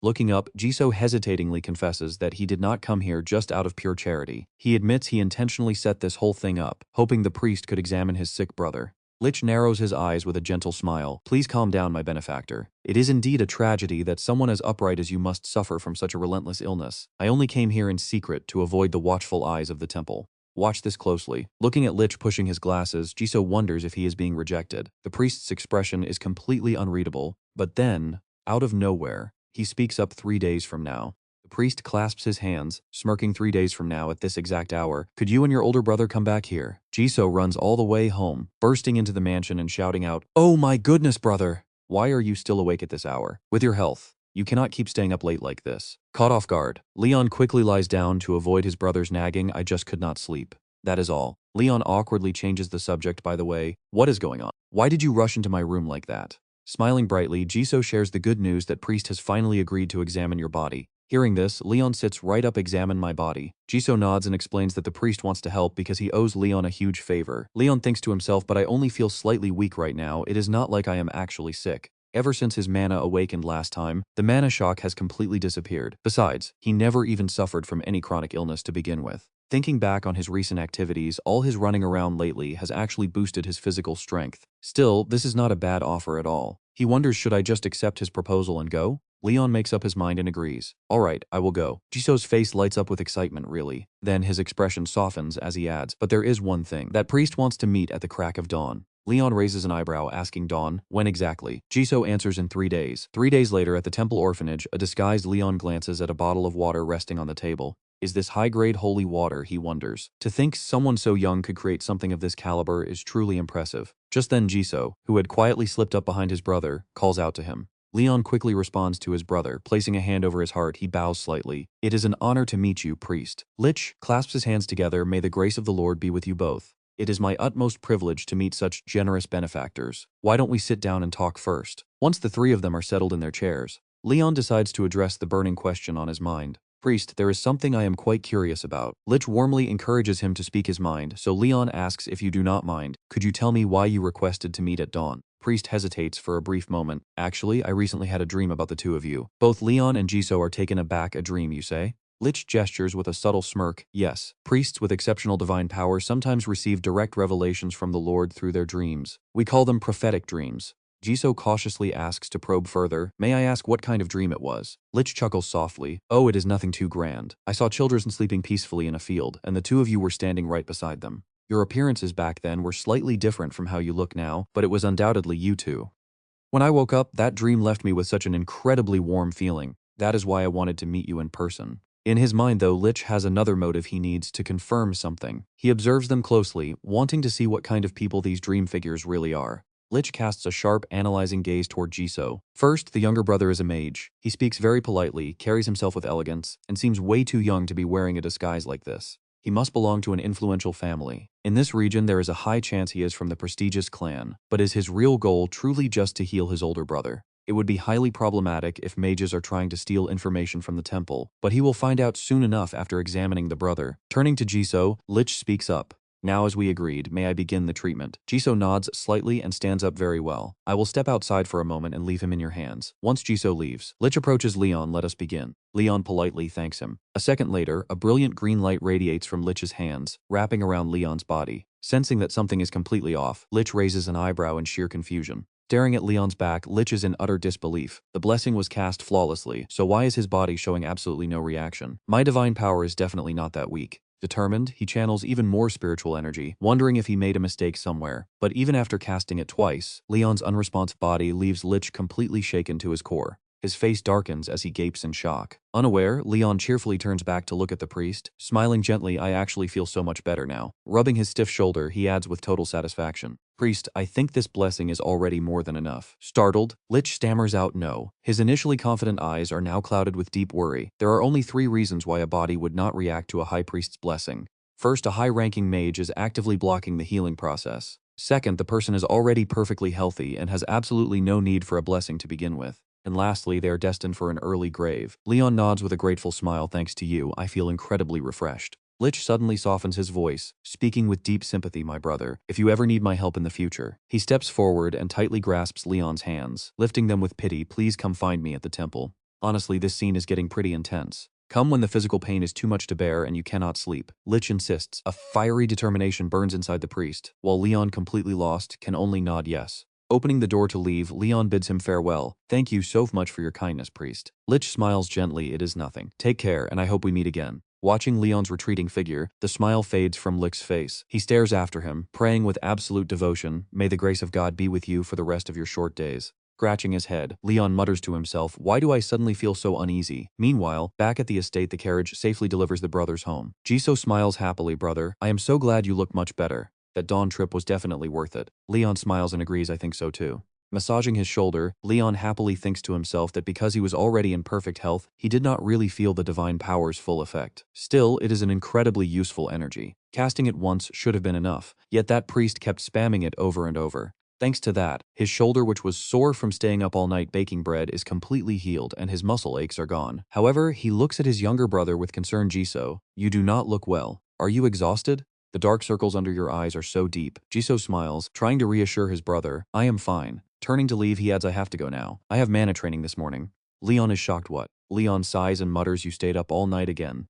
Didn't you? If you keep pushing yourself like this, your body is going to give out sooner or later. Stepping up from behind, Sylvia comments the heir's training schedule is always brutal, but lately, he seems even busier than usual. Leon rubs his chin, deep in thought. You are right. I am really worried he is going to ruin his health. She steps closer, suggesting politely, if you are that worried, why don't you talk to the head of the family? You have to meet him soon to discuss your coming-of-age ceremony anyway, so you can bring it up then. Besides, the family head seems to have a lot on his mind lately. Hearing this, Leon brightens up, immediately coming up with a plan. Sylvia smiles gently. Perhaps you should bring him some sweets? Soon Leon and Sylvia head into the kitchen. He skillfully grabs a rolling pin to flatten out the dough. Leon turns to her with a smile. That is a brilliant idea. Thank you, Sylvia. Cookies are light and have just the right amount of sweetness. Even grandfather might wait. Does grandfather even like sweets? She deadpans, correcting him on her actual name. My name is Evia. Sylvia smiles and reassures him. The family head does not really care for sweets, but he will eat absolutely anything you make, young master, so there is no need to worry. Hearing this, Leon blushes, feeling quite embarrassed. Even so, Leon says if he is going to eat them, I want him to truly enjoy them. Suddenly he gasps as if remembering something important. Sylvia hesitates, watching Leon reach for a sweet potato on the table. She asks if he is actually planning to use that, and Leon picks it up with a nod. As she watches him peel it, she admits it is a pretty strange combination for cookies. He smiles, calling it the perfect chance to show his grandfather how delicious sweet potato can be. Leon thinly slices them, explaining that instead of sugar, he will mix banana sweet potato right into the cookie dough. With that mild, natural sweetness, grandfather will definitely enjoy it without any trouble, right? Once everything is prepped, Leon reaches over to grab the cookie cutters. Next, he presses the dough into all kinds of adorable shapes. They look incredibly cute. Leon notes to himself that next time he should definitely ask Moo to make him some brand new custom cookie cutters. Placing them inside the oven, Leon says cheerfully that for the next step, they just need to arrange these shaped treats inside and let them bake.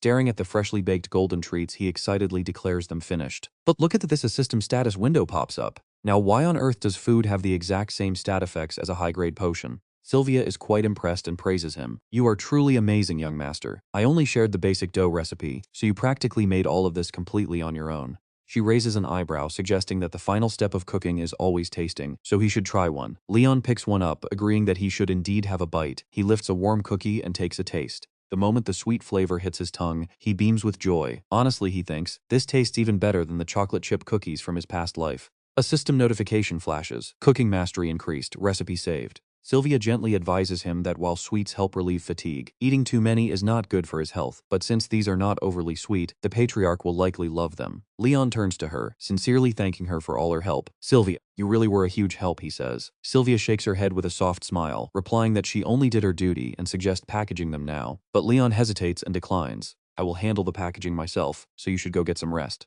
Sylvia is surprised, asking him what he means. Leon turns to her with a mysterious grin, mentioning he still has one more thing left to prepare. Once Sylvia leaves, he quickly opens the system window. "I could not just pull out my inventory space with Sylvia standing right there," he mutters. "Now that my cooking mastery is level 3, I have unlocked so many new recipes, and I already have all the ingredients." Stretching his shoulders with excitement, he moves on to the beverages. The system notification displays a special synergy effect when paired with a drink. Leon starts selecting ingredients from his storage box. The next item is a special workout support drink. He notes that this red brew requires low-grade health potions, fruit-scented oil, and flower roots. Both grandfather and Jisoo are bound to love this, but looking closely at the ingredient list, Leon gets a bit puzzled. "Wait, these ingredients look way too familiar. Where have I seen them before?" Well, whatever. It pairs perfectly with the cookies anyway. So he decides to focus on getting a high-quality rating for the final product. After picking the best items, Leon places a fruit plate on the table. Excellent. The oranges and lemons are incredibly fresh. Leaning on the table with absolute excitement, he whispers to himself, "Let's begin." First, he washes the fruit and cuts them into neat slices. He simmers the low-grade health potions on low heat. Once the oranges and lemons soften slightly, he tosses in star anise roots, waiting for the refreshing citrus flavors to fully blend together. Once the aroma hits his nose, he strains the steaming drink before finally adding a single drop of marine rosemary oil, and just like that, the brew is complete. An alchemist's workout support drink. Reading over its status effects, Leon realizes why it felt so familiar. This is basically just like non-alcoholic mulled wine. He takes a quick sip to test the flavor. Grinning widely, he finds the taste absolutely incredible. Now it is time to pair this fresh beverage with those cookies. Once both are arranged on the tray, the system officially registers it as Leon's special snack combo. You have crafted the item, unlocking a new achievement and earning a special reward. Leon happily claims it. "This should be more than enough," he says, untying his apron and tossing it onto the table. Picking up the tray, he starts walking, deciding it is time to pay his grandfather a visit. Standing outside Bachik's study, Leon calls out, asking if he is busy right now. As Leon opens the door and enters with the tray, Bachik grumbles, asking what he is carrying. "Why are the servants letting you deliver things yourself?" "I will have them punished immediately," he snaps. Before he can finish, Leon smiles and gently cuts him off, explaining that is not it at all. "I brought this myself because I wanted to personally give it to you." Setting the tray down on the table, he proudly introduces them. "This is a drink I made using the health potions I brewed last time, and I baked some cookies too since I thought they would go great together." Hearing this, his grandfather's stern tone softens quite a bit. "You mean you made these completely on your own?" Bachik asks. "Yes," Leon replies, looking him straight in the eyes. "I thought this would be a fun way to show you how much I have improved." Seeing Bachik pick up a bear-shaped cookie, Leon eagerly urges him to give it a try. The moment his grandfather takes a bite, wait, watch his eyes! He is completely shocked by the flavor. Feeling the snack melt on his tongue, Bachik is amazed by the gentle sweetness of the sweet potato, filling his mouth with a comforting surge of pure energy. This is on a whole different level compared to a basic baked banana. It is a highly unique flavor profile, crafted with a pretty perfect balance of sweetness. The system alerts Leon that his cooking apprentice mastery has increased. Leon inwardly grins, noting his cooking talent is really paying off. Since someone has to consume the food for him to gain bonus experience points, seeing his XP bar skyrocket tells him his grandfather absolutely loves it. Leon breathes a massive sigh of relief. After brushing off the crumbs, Bachik fixes him with a serious look, telling him to speak up. Leon blinks, confused. His grandfather calmly folds his hands, saying he knows Leon did not come all this way just to deliver a snack. Get straight to the point. Leon scratches his head, admitting he really cannot hide anything from his grandfather. He hesitantly brings up his request, explaining that he heard his coming-of-age ceremony is going to be rescheduled soon. "Could we let Jisoo rest until then?" he asks. Hearing this, Bachik wonders why he would ask such a thing. Leon frowns slightly, explaining with concern that since the entire family will be attending his big day, he wants everyone in tip-top shape. But Jisoo's current training schedule is way too exhausting. "Could you please lighten his heavy workload until the ceremony takes place? I really want our entire family to be standing there together, wearing bright, happy smiles." Bachik rests his chin in his hand, looking deep in thought. Outwardly, he maintains the serious, imposing expression of a family head, but on the inside, he is bursting with immense pride for his sweet grandson. What an incredibly thoughtful sweet kid. Seriously, whose grandson grows up to be this remarkably well-behaved anyway? Who raised such an absolutely wonderful young man? He keeps staring at Leon, liking what he sees more and more. He had assumed they would constantly fight for the position of future successor, but despite how easily they could have turned into bitter rivals, and how much he worried about their recent distance, They proved him wrong. Instead, they built this beautiful, tight brotherly bond behind his back without him even realizing it. Now he has yet another amazing reason to feel incredibly proud, since there is absolutely no reason to decline. Bachik agrees to grant his request. I will let Jisoo know he can train on his own pace until the ceremony begins. Leon happily beams, thanking him. Suddenly, Bachik asks if that is really all. Do you truly have no other demands for your own coming-of-age ceremony? Leon blinks, completely caught off guard. He smiles warmly, confirming he does not want anything else. Bachik frowns slightly, wondering who he takes after since he lacks any ambition. After all, the absolute best highlight of any proper coming-of-age ceremony is the lavish gifts. This is not just some simple event. If the celebrated youth wants something special, the family must go all out to make sure they get it. Even if it is a priceless, one-of-a-kind jewel, that is the most elegant way to show off the family wealth. Bachik is left utterly speechless, bewildered that his grandson would reject such an opportunity. With wide eyes and pursed lips, grandfather wonders if Leon wants him to figure it out and throw a massive celebration. Leon, seeing that intense determination, silently breaks into a sweat. He quickly says, "Then I will take my leave first." The patriarch rests his chin deep in thought as Leon walks away. He anxiously ponders how on earth he can prepare the absolute perfect gift. Meanwhile, our main character strides confidently down the mansion hallway. Ahead of him, towering stacks of books and messy documents pile high on the desk. Jisoo sits with his head resting on his hand, completely focused on a document amidst the chaotic sea of paperwork. Leon suddenly bursts into the study with a loud call, totally startling his brother. Papers fly everywhere as Jisoo gasps in shock. Leon looks around and laughs while his little brother frantically scrambles to gather the messy documents off the floor. What happened here? Leon says he never expected his brother to be this messy. Jisoo blushes deeply, covering his mouth to hide his embarrassment. He mutters that he never wanted his big brother to see this disaster. When Jisoo asks what brings him by, Leon happily holds out a tray of sweet pastries. He figured his brother would want some snacks while working, so he baked them himself. Soon, they are sitting together on a luxurious sofa. Jisoo pops a cute little rabbit-shaped cookie into his mouth. The moment he takes that first crunchy bite, his eyes widen in pure shock. His stunned face instantly gives way to absolute awe and high praise. Oh my goodness, this is insanely delicious. Jisoo says he knew Leon was a master baker ever since that bread. He praises his older brother for being so incredibly talented, but Leon just laughs it off. Leon warmly checks on Jisoo, advising him to rest up before the big day. He notes that grandfather assigned Jisoo way too much work, so he should just relax until the coming-of-age ceremony. Smiling warmly, Leon reveals he already spoke with grandfather out of worry for his health. He says he got permission for Jisoo to rest because he looks completely exhausted. Jisoo is deeply touched. Leon's warm care is unexpected. Jisoo never thought his brother would worry about him this much. With a soft smile, he sincerely thanks his big brother, but Jisoo quickly clarifies that his exhaustion has nothing to do with air training or family duties. The touching brotherly moment instantly vanishes as Leon completely misinterprets the situation. Leon playfully asks if it is about a stack of love letters, making Jisoo instantly regret even bringing it up. Jisoo quickly denies it, explaining that it is nothing like that. Leon teases that at his age, chasing girls is totally normal, but Jisoo blurts out that the real cause is actually Leon's upcoming ceremony. Leon finally understands his brother's anxiety. So it's about the clan's traditional ritual. You see, the coming-of-age ceremony of the AG family features a special trial called the Library Maze. It is a place where challengers acquire skills, guiding them directly to the exact magic they need most. Despite the name, the maze automatically adjusts to the user's level, meaning there are no dead ends. If you try to force your way through, it turns into an impenetrable labyrinth, but if you just follow the guide, it acts like a normal library. Slowly, the secrets of this place and the dark memories of the body's original owner begin to surface. The original Leon actually used this place as his secret lair before I took over this body. Legend has it that whoever successfully reaches the end of the maze gets to bring back one highly special item. Leon smiles. Jisoo is probably just worried because he doesn't possess any mana. What a sweet kid. He tries to reassure him, but Jisoo's hilarious, blunt response completely freezes him in his tracks.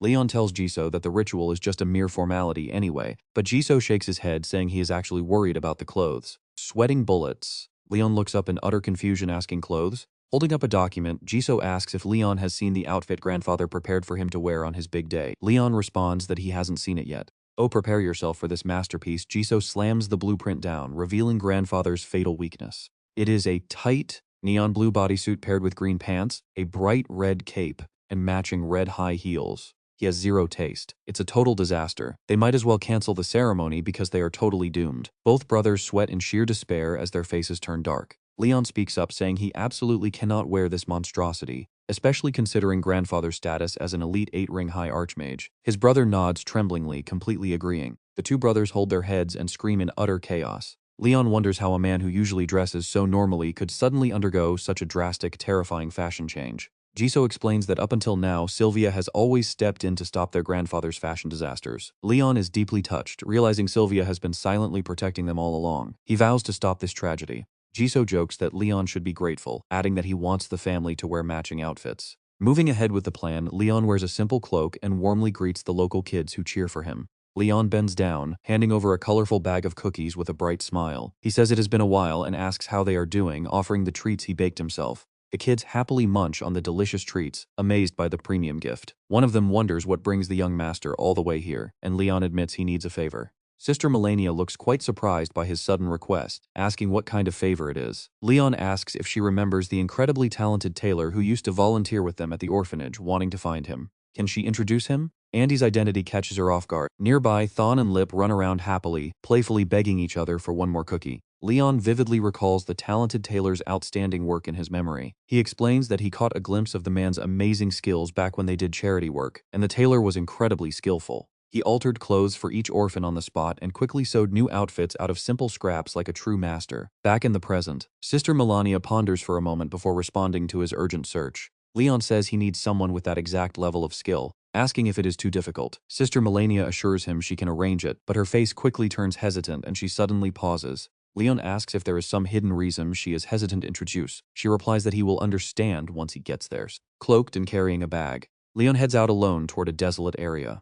And wait, here is where it gets sketchy. Leon stands before a dusty, cobwebbed sign, doubting this rundown shop is the right place. Suddenly, the sign violently shakes and creaks, almost falling right on top of him. Feeling incredibly confused, Leon wonders if he got the wrong address. As the door opens, a long row of creepy mannequins lines the dark, decaying hallway, creating an absolutely terrifying and gloomy atmosphere. Something feels off. Why would such a talented craftsman work in a dusty rundown shop like this? Leon nervously raises his voice, calling out into the pitch-black silent space. Suddenly, a mysterious shadow appears right behind him, making him jump out of his skin. When Leon asks if anyone is there, Andy lights up, spreading his arms wide with pure excitement and utter shock. The tailor is completely stunned, asking if he is the young master from the orphanage. Despite the different hair and eye color, Leon scratches his head, apologizing for not telling him the truth back then. Leon explains that he is actually the eldest grandson of the AG family but had to disguise himself that day. Andy laughs it off, shaking his hand with utmost respect and saying it is completely fine.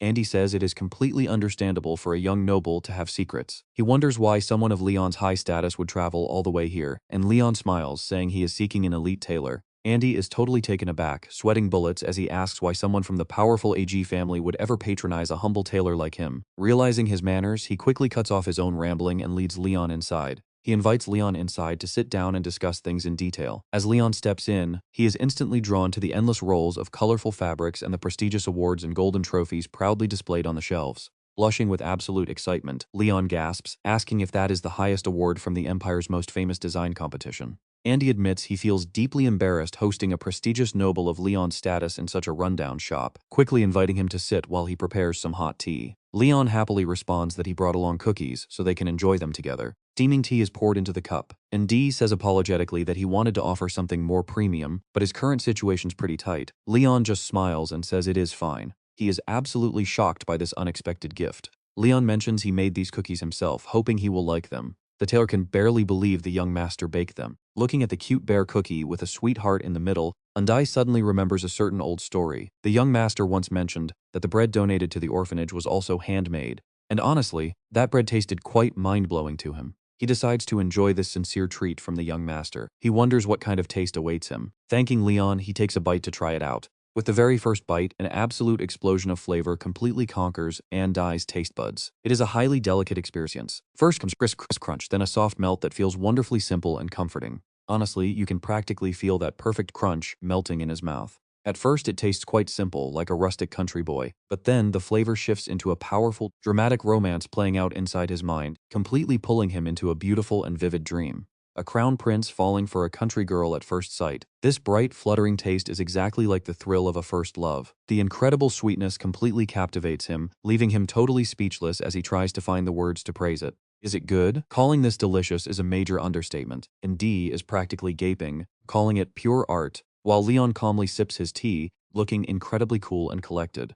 That striking contrast shows the true depth of the young master. Leon notes that the tailor seems to love it. Others might write Leon off as family trash, but he is actually a deep, unsolved mystery. The slightly cracked white plate now holds nothing but a few tiny cookie crumbs, and D wipes his mouth with a napkin, letting out a highly satisfied sigh. It is truly incredible. And D thanks the young master. Leon asks with a smile if he liked it, clenching his fists. The tailor says he almost cried. This cookie just sparked serious inspiration in me, turning quite serious. And D admits that since the young master came all this way and offered such amazing food, he must be completely honest. Looking over at his mannequin, D guesses that Leon came all this way to commission some custom clothing. He tells the young master that he is absolutely ready to make them. Sitting up straight on the sofa, his eyes shine with confidence. He claims he can design, cut, and sew better than anyone, but he warns that if the nobles find out he is the designer, they will reject the clothes. Leon might even face public ridicule for wearing his designs. The young master is genuinely surprised, asking why. Clenching his trembling hands on his knees, the tailor looks incredibly bitter.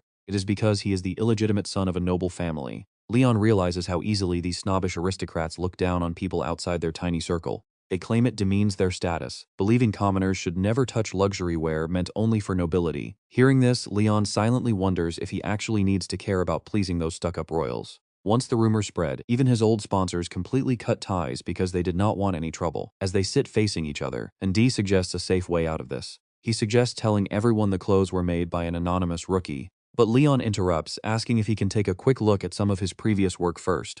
And D explains the sad state of his shop, admitting he threw away all his noble designs. Now he only has clothes meant for ordinary everyday commoners. Leon says that is perfectly fine since he only wants to check his skill. Hearing this, Ndai decisively pulls back a dusty curtain, revealing a hidden display that completely stuns the young master. He proudly presents his passionate creations made specifically for the local working class. Leon can barely believe his eyes as he stares at the incredibly well-made garments. In front of Leon, glowing stat windows pop up, completely confirming the tailor's top-tier craftsmanship. These clothes are rated as highest quality. A ready-made jacket rated under a 2-star skilled tailor. Looking around the shop, Leon realizes he has hit the jackpot. This man possesses some seriously remarkable talent. From standard cotton pants to beautiful dresses, everything here is rated 2-star despite using cheap material. This proves his core skills are absolutely flawless. Leon immediately gets a brilliant idea. Imagine what a master like this could do with premium fabric. Drops an unexpected proposal that completely stuns Ndai. Leon wants him to tailor his coming-of-age ceremony outfit. The tailor anxiously warns him, saying it is a huge opportunity, but the young master will surely lose face. Leon confidently reassures him that nobody will dare say a word.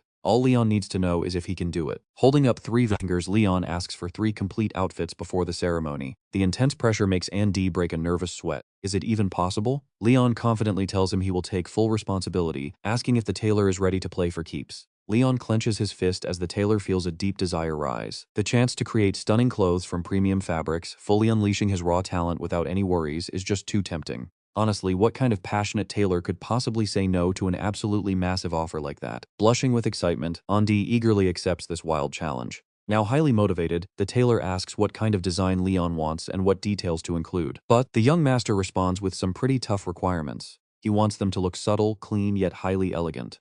Since the whole family will wear matching sets, there must be absolute unity but with a unique touch for each person. They should not look too old or too childish, matching yet unique. Suddenly, Andy freezes in shock as he realizes, wait, does that mean the family head will also wear his designs? Leon shrugs, asking if there is a problem. The tailor asks if he is truly fine with this, reminding him that he is heavily disliked by the high nobility. What does that matter? Leon shrugs. Honestly, Andy knows nobody would ever dare speak a word against the mighty and influential AG clan. A family with power rivaling the royal crown itself. Leon's firm validation gives Andy a massive boost of confidence. He vows to pour his entire soul into crafting these garments. Pure inspiration surges through him, and a perfect design quickly takes shape. With the draft ready, he eagerly asks Leon if he has any specific fabric in mind. Honestly, Leon admits he knows absolutely nothing about fabrics, so he brings out a massive family treasure instead. Seeing this, Andy is completely stunned. It is the legendary AG clan fabric catalog, a true myth in their world. In the tailoring world, this book is treated like an absolute legend. Trembling with excitement, he begs for permission to open it, saying just seeing it is a dream come true. He asks if he can open it, and Leon tells him to take his time. As the pages turn, Andy is utterly speechless at the glowing sheets. Inside are some of the rarest fabrics on the entire continent, like elf hair thread. This stuff is famous because only a tiny handful of high elves can actually weave it. These legendary materials, like fairy breath woven by powerful mages, actually exist in real life. It is mind-blowing. Smiling warmly, Leon asks the tailor if he is satisfied with the selection. Leon asks if he found anything he likes. The tailor gasps, saying he loves absolutely everything. But then his eyes freeze on a highly mysterious page. Leon leans in curiously after noticing Andy's strange expression. What is it? Is there something wrong with that fabric? Andre chimed in, saying back in his prime, there was a special cloth a certain noble lady absolutely loved to wear. And Dee explains that this fabric completely vanished from the market long ago, making its sudden appearance in this catalog quite shocking. He proudly claims that he has never forgotten a single type of fabric once he has laid his hands on it. And Dee always wondered what it was, but unfortunately there is no information written here. Leon leans down to get a closer look at the swatch. Let me see, he says, as a system window suddenly pops up with mind-blowing details. The Archmage's deep love. Could this legendary cloth have been crafted by his very own grandfather? Andre was absolutely certain that a noble lady used this precise material to make her fine garments. He falls deep into thought upon reading the description mentioning the Grand Mage. This means if they are going to make matching family outfits, they absolutely have to use this exact fabric for everyone. Leon quickly decides on the material for the clothing. Andre, can you make garments with this? Of course I can. The tailor replies with a confident smile, eagerly preparing to dive right into the work. And Dee suggests taking measurements first, but a newcomer suddenly interrupts them. Hey, big brother, are you busy with work right now? He explains he got held up gathering some tools after hearing the news. His sudden arrival catches them both completely off guard. Tools, Leon wonders, because it sounds pretty loud out there. Loud shouts from outside startle them both. Move everything inside, a voice orders, and Dee drops his jaw in shock at the grand scene unfolding out in the courtyard. And check this out, a fleet of high-end tools is delivered instantly. I heard you found a decent tailor for your once-in-a-lifetime coming-of-age ceremony, the brother says. Jisoo proudly explains that this level of backing is only natural from their family. Leon can't help but chuckle. You've prepared way too well, brother. Will these work for you? You are probably used to your old gear, so I figured this would help. And Dee is incredibly moved by this generous gesture. I'd be deeply grateful to replace my entire set, and Dee says, thanking the young master for waiting patiently. The passionate tailor vows to create an absolute masterpiece. I'll pour my soul into this project, and Dee promises. Leon smiles, then turns to make a small request that leaves everyone shocked. There is one more thing I need.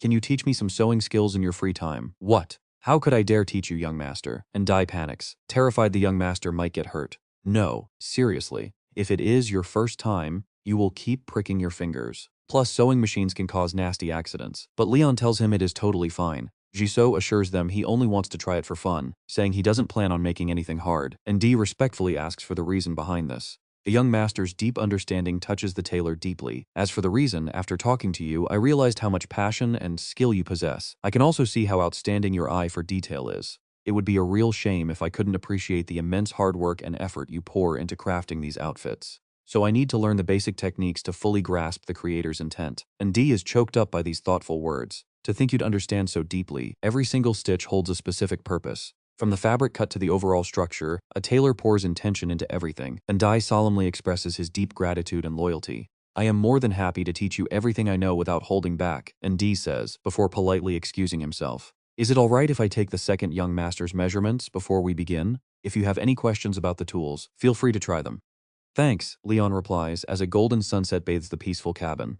Leon steps into the tailor's workspace, completely amazed by his surroundings. No matter how many times I see this place, it's honestly incredibly impressive. He approaches the table to look at a rough fabric. Immediately, his system screen displays its stats. A craftsman's worn cotton pants pattern. The quality is absolute garbage, with loose threads sticking out everywhere. How on earth did he manage to sew clothes with such terrible material? He lifts the pants up, carefully inspecting the structure to figure out the tailor's stitching methods. Let's see, do you really just stitch them together like this?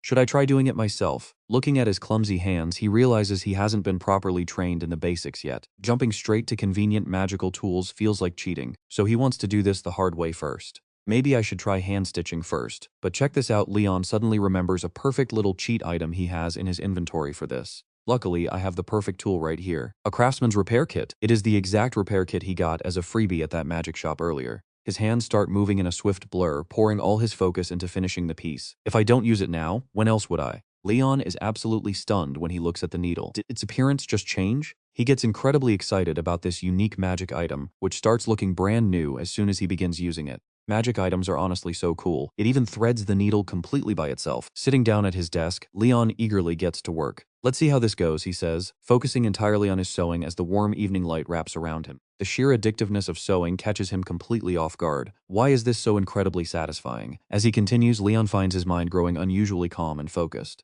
I honestly thought I'd get frustrated with something this tedious, but it is actually keeping my mind incredibly calm. The more I focus, the cleaner my stitches look, and I am even starting to pick up the pace quite nicely. A magical guideline appears, making the work a total breeze. I can even see a clear path guiding my needle, Leon thinks. Is this handy trick also powered by that magical tool? This is way easier than I expected, he notes, happily checking his first completed cotton trousers. Honestly, they don't look half bad for a beginner's try. A sudden noise behind him makes him spin around. You finished it already, and gasps, stunned by the young master's raw talent. I am so sorry. I really should have called out to you. You were so incredibly focused. I just didn't want to disturb you. And D says, inspecting the work, did you start stitching from this side?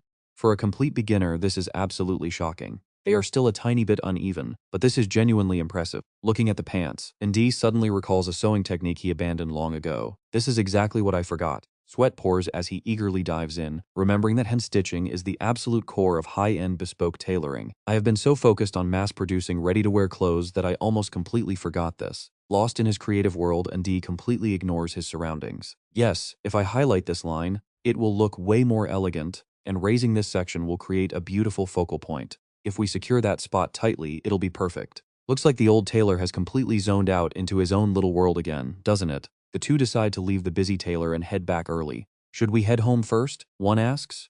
Go ahead, Dio replies thoughtfully, reminding him that the whole family has a dinner scheduled with the patriarch tonight anyway. The butler enters the study, bowing respectfully to report that the young masters have arrived and dinner is ready. Setting down his quill, the patriarch lets out a soft sigh after a long workday. All right, the patriarch says, as they walk down the grand hallway under the glittering chandeliers.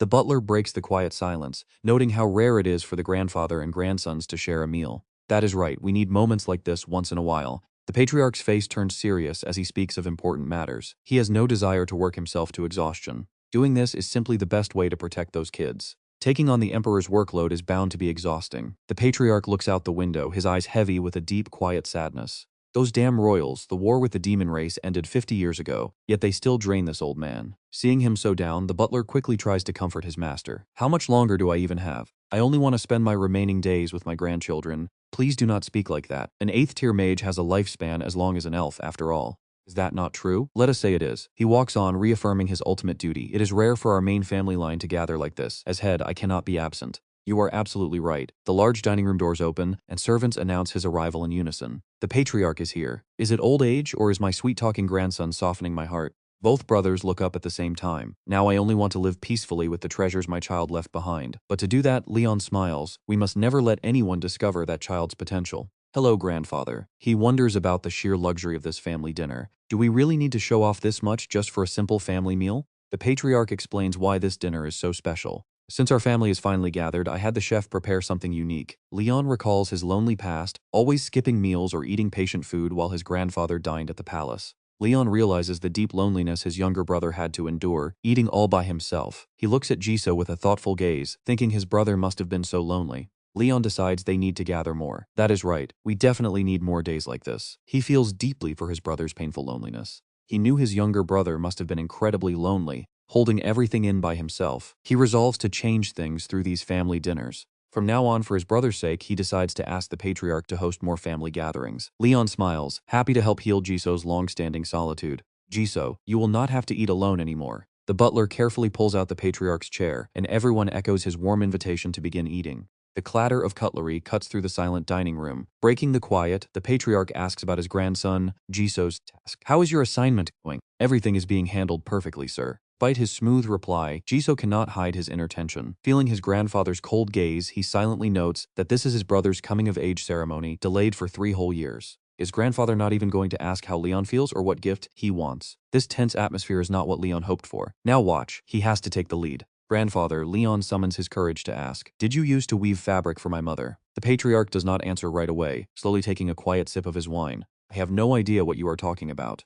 Leon carefully observes his expression, realizing mentioning his mother always upsets him. He continues eating while gently steering the conversation. I met a tailor today, and during our chat, I spotted a very unique piece of our family fabric. Leon directs a serious look at his younger brother for backup. Jisoo, you remember too, right? The glowing fabric from those items you brought back. Jisoo nods. Leon continues, explaining the old tailor told him stories from when he was young. Apparently, a certain noble lady loved that specific fabric. Leon builds his case, noting the tailor said our family cloth matches what she used to bring him. Since that rare material has never been found anywhere else but our estate, I wondered if that lady was my mother. The patriarch falls silent, deeply contemplating his grandson's sudden question.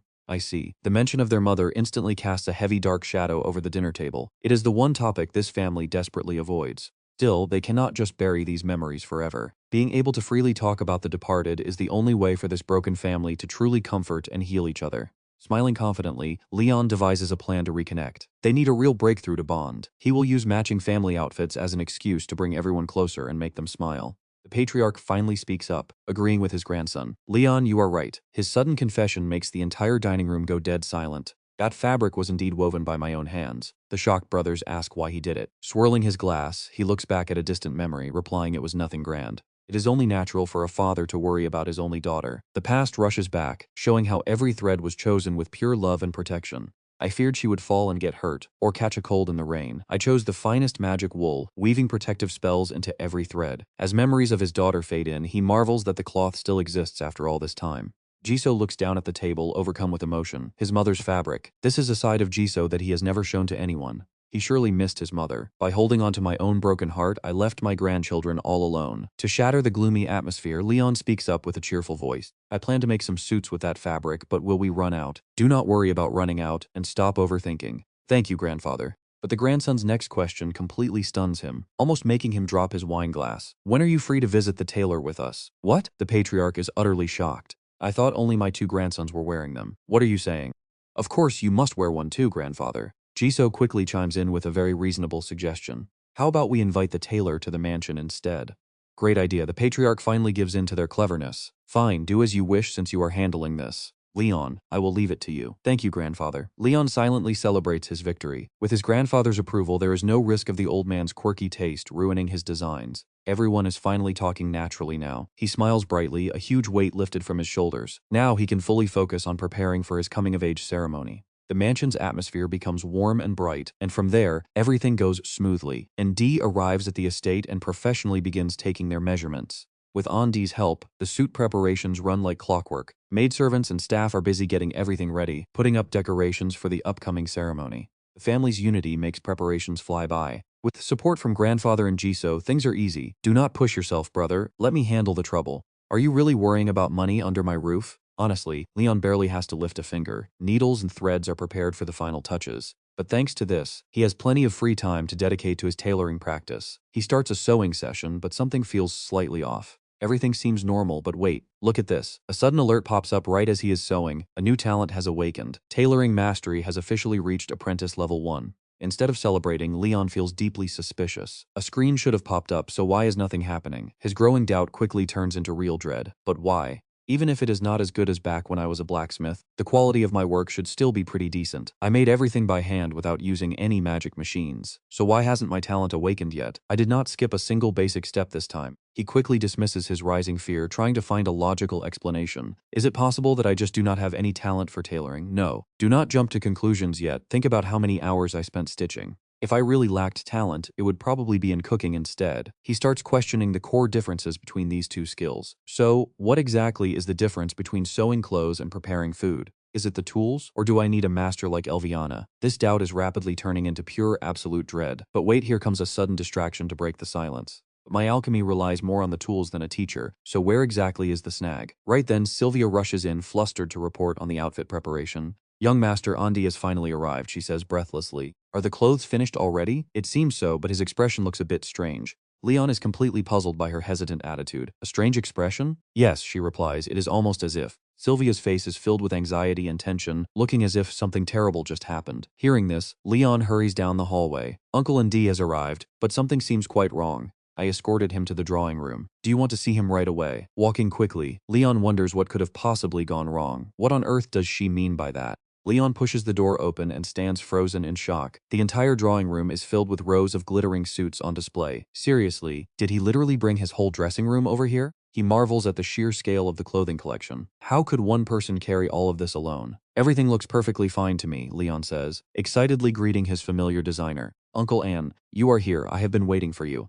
And Dee politely hands over the completed suit for him to try on. This is your formal attire, young master. Do you want to test it now? It looks absolutely beautiful.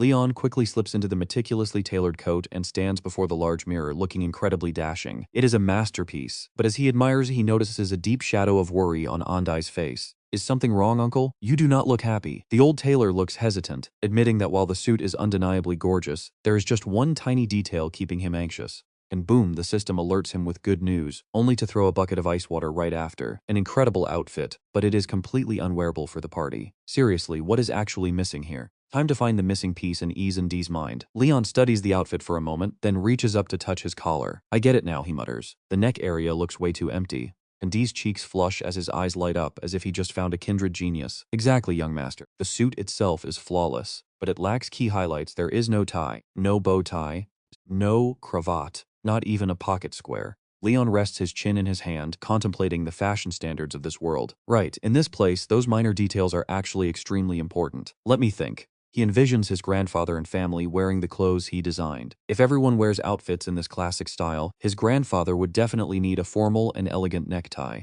As for his little sister Risha, a cute and playful bow tie would suit her youthful charm much better. Standing before 3 unfinished mannequins, the tailor hesitates, asking if he might request a very special favor from him. A favor for me? And D pleads with eyes full of hope. Yes, would you be willing to finish the outfits for your family yourself? And if possible, could you also do the embroidery? Leon's jaw drops, his eyes widening in complete shock at the request. What? Uncle Andai offers to teach him everything, from tie making to intricate embroidery. But wait, that is way too sudden. Leon is both surprised and anxious about the proposal. Would it not be pretty rude of me to alter a master tailor's work like that? And D begins sharing a story from the past, explaining his deeper motives. He reveals a special connection between Leon's mother and his garments. Actually, while taking the family head's measurements the other day, I realized the lady I used to design for was your late mother. Even though I was just an ordinary nameless tailor back then, she still thanked me with all her heart. That is when I truly understood the profound meaning of clothes made with pure love. Gifts crafted for loved ones carry immense significance. He advises Leon to finish the suit himself. If the late Duchess infused her own magic into every single stitch for her child, then the young master should be the one to complete it. Because this attire needs something that Andi simply cannot provide, a special warmth that even the most skilled master tailor in the land cannot replicate. Seeing his mentor's warm smile, Leon realizes this was not an easy choice for such a proud artisan. It turns out that beautiful tailoring is not everything. Clenches his fist, smiling with newfound confidence. Since he is being so kind and thoughtful, I have to give this my absolute best. I understand, Leon says, taking off the coat. I will be in your care, uncle. Naturally, let us start choosing designs. Please, have a seat. Leon sits at the drawing desk and immediately grabs a pencil to sketch. I actually just had an idea, he says, displaying hand-drawn designs of ties and boaties. I see what you mean. You want the patriarch to look elegant while your brother looks young but still luxurious, right? Yes, I want everyone to look like true heirs of the family. Brilliant. And D turns to him. What style would you like for yourself, young master? Leon decides to leave his for last, saying he will choose after finishing everyone else's. Understood. Let us start with a basic tie. A silk ribbon appears on a sparkling background. The anatomy of a tie is quite simple. The loop around the neck serves as the guard, while the narrow end is called the small tail. Finally, the wide blade determines the overall look of the tie, so we must be extremely precise. Leon breaks into a cold sweat, asking why all his vocabulary sounds like sword-fighting terminology. Did I use the wrong terms? Just make sure you do not say that in front of grandfather. Leon chuckles. He is not exactly fond of the Sword Saint family, and D looks on, thoroughly impressed. You are not using any lining, uncle. You have a sharp eye, young master. Normal ties need it. But not this time, he explains, smoothing the silk. This luxury fabric holds its shape naturally, proving its incredible quality. And D smiles warmly, fully prepared for the upcoming task. Let us begin, he says. A quiet focus fills the room as they finally set to work. Leon acts humble under the praise. You did a fantastic job. There is no need to flatter me, uncle, he replies, though the tie looks way too polished for a beginner.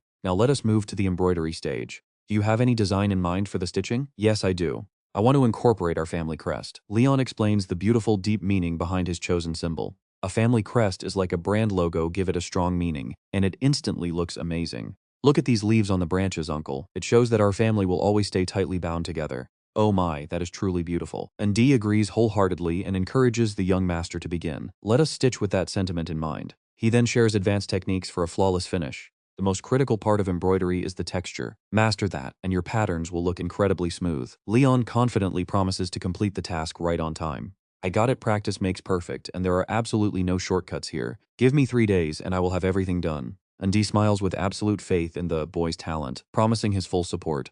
A few days later, a sharp pain makes him yelp as a needle pricks his finger. Leon sucks on the tiny wound, muttering that thankfully it is not too deep and looks totally fine.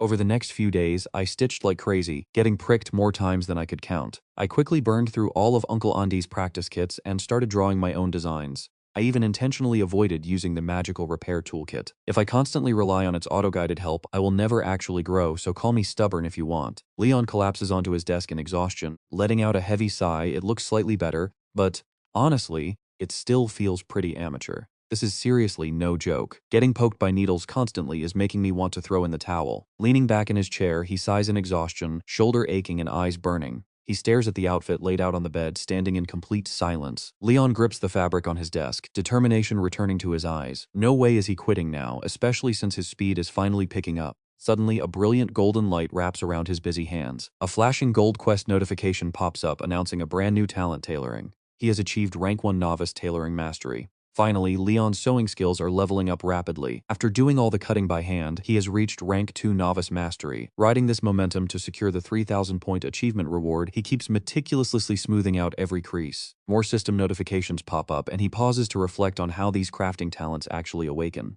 Wait, does awakening these crafting skills depend on actual necessity? Looking at the leaf pattern sketched on the fabric, Leon wonders just how badly he actually needs this finished piece. Is it really that important? He recalls past awakenings. Real-life necessity has always been the strongest catalyst for unlocking his talents. Like when blacksmithing awakened because he urgently needed a sickle and hoe for medicine, or when cooking unlocked because he needed oil to make bread and cookies. The sea rosemary oil he made released a deeply refreshing aroma, unlocking the novice rank 1 cooking skill. But with tailoring, no matter what he does, he only gains raw proficiency without fully awakening the talent itself. Lock in on his goal, he confidently preps the next materials. If that is the case, he thinks, what I really need right now is this. He makes bold, precise cuts, completely ignoring the basic template. Good thing he did not use that repair kit from the start. Going off script actually looks amazing. This high-grade tie is about to get a massive boost. Now watch, here is where things get interesting as he preps the final gold embroidery. His artisan hand skill finally triggers. He embroiders a stunning gold leaf pattern onto the white silk tie, transforming it into a high-tier masterpiece that glows brilliantly. The system is practically showering him with praise,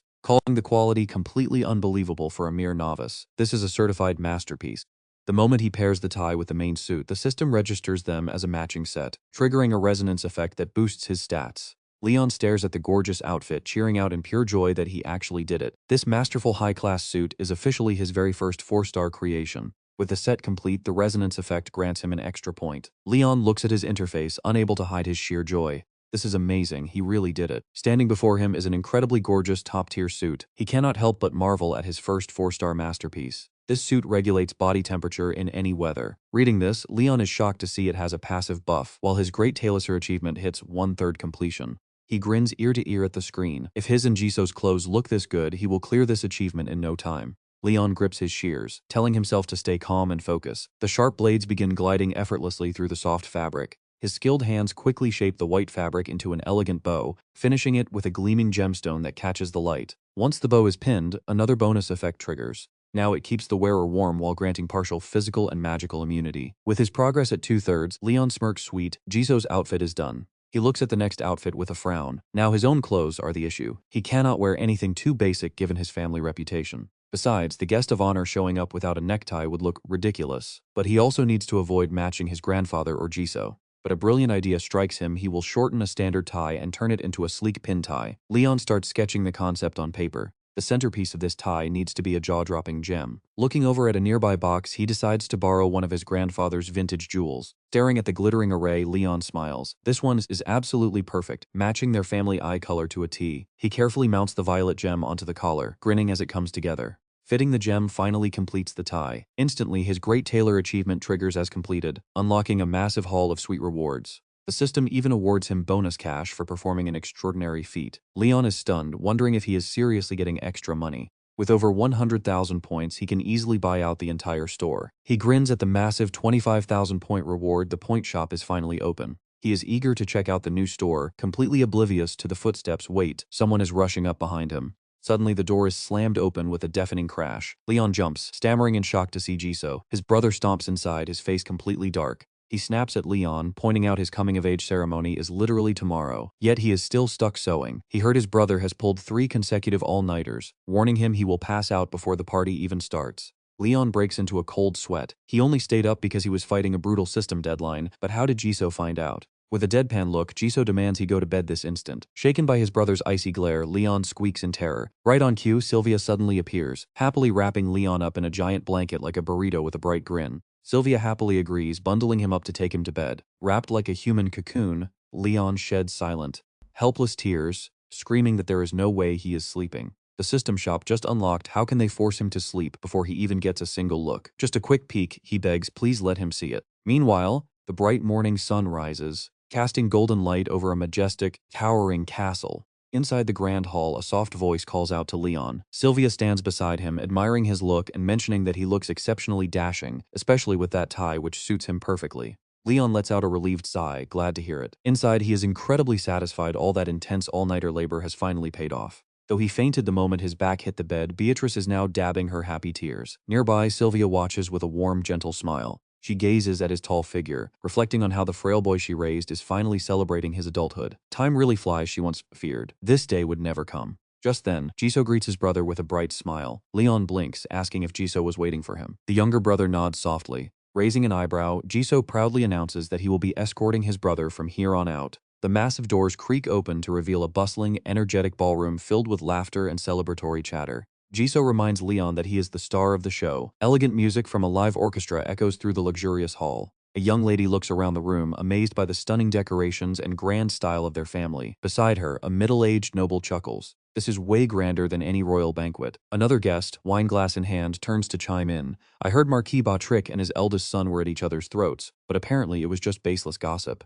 The bearded man shrugs quite calmly. We will see, he murmurs. Suddenly a booming voice cuts through the noisy room, announcing Marquis Bautric and the young masters. Heads turn instantly toward the grand entrance as excited whispers and murmurs erupt all across the noisy room. There is the Marquis, looking majestic as ever, with young Master Jisoo walking right beside him. Right behind them comes Leon, wearing a subtle smile. Our main attraction of the night looks absolutely stunning in his luxurious suit, stepping forward as the entire crowd erupts into polite applause. Seeing Leon, a noblewoman instantly whispers a pretty sharp sneer. He does not look nearly as imposing as I expected. Honestly, he seems quite overshadowed by the Heir Jisoo. The man beside her nods. True rumors say he is pretty strange. Suddenly, Marquis Bautric frowns and calls Leon. The young man cheerfully responds, yes, grandfather. Glancing over at the gathering nobles, the old man gives a stern warning. Listen closely, do not associate with that crowd. They are definitely not the kind of people you should get involved with. Leon looks quite surprised. Are you actually worried about me? Marquis Bautric sighs deeply. Remember where we are. You have to deliver the opening speech soon, so try to behave yourself.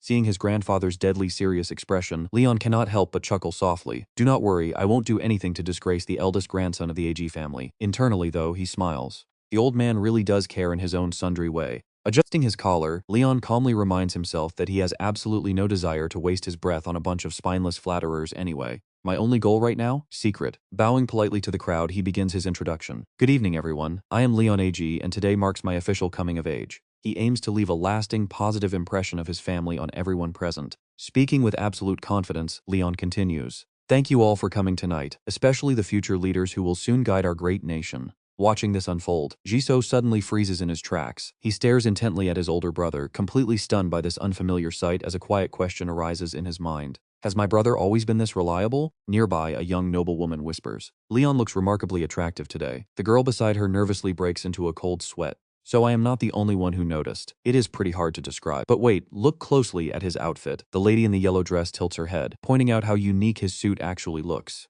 The realization hits her immediately. You are right. The cut is incredibly simple yet surprisingly elegant. Her companion nods in agreement, saying it is not just the outfit itself but how it perfectly highlights his natural charm. She eagerly agrees. Exactly what you expect from our empire's grandest family. Blushing slightly, the young lady wonders which master designer could have possibly crafted such a masterpiece. Another girl chimed in, noting that none of the famous royal tailors received this order. Watching from the side, Marquis Bautric crosses his arms and smiles, thinking the boy definitely knows how to use his brain. Hearing this, Jisoo turns around in utter disbelief.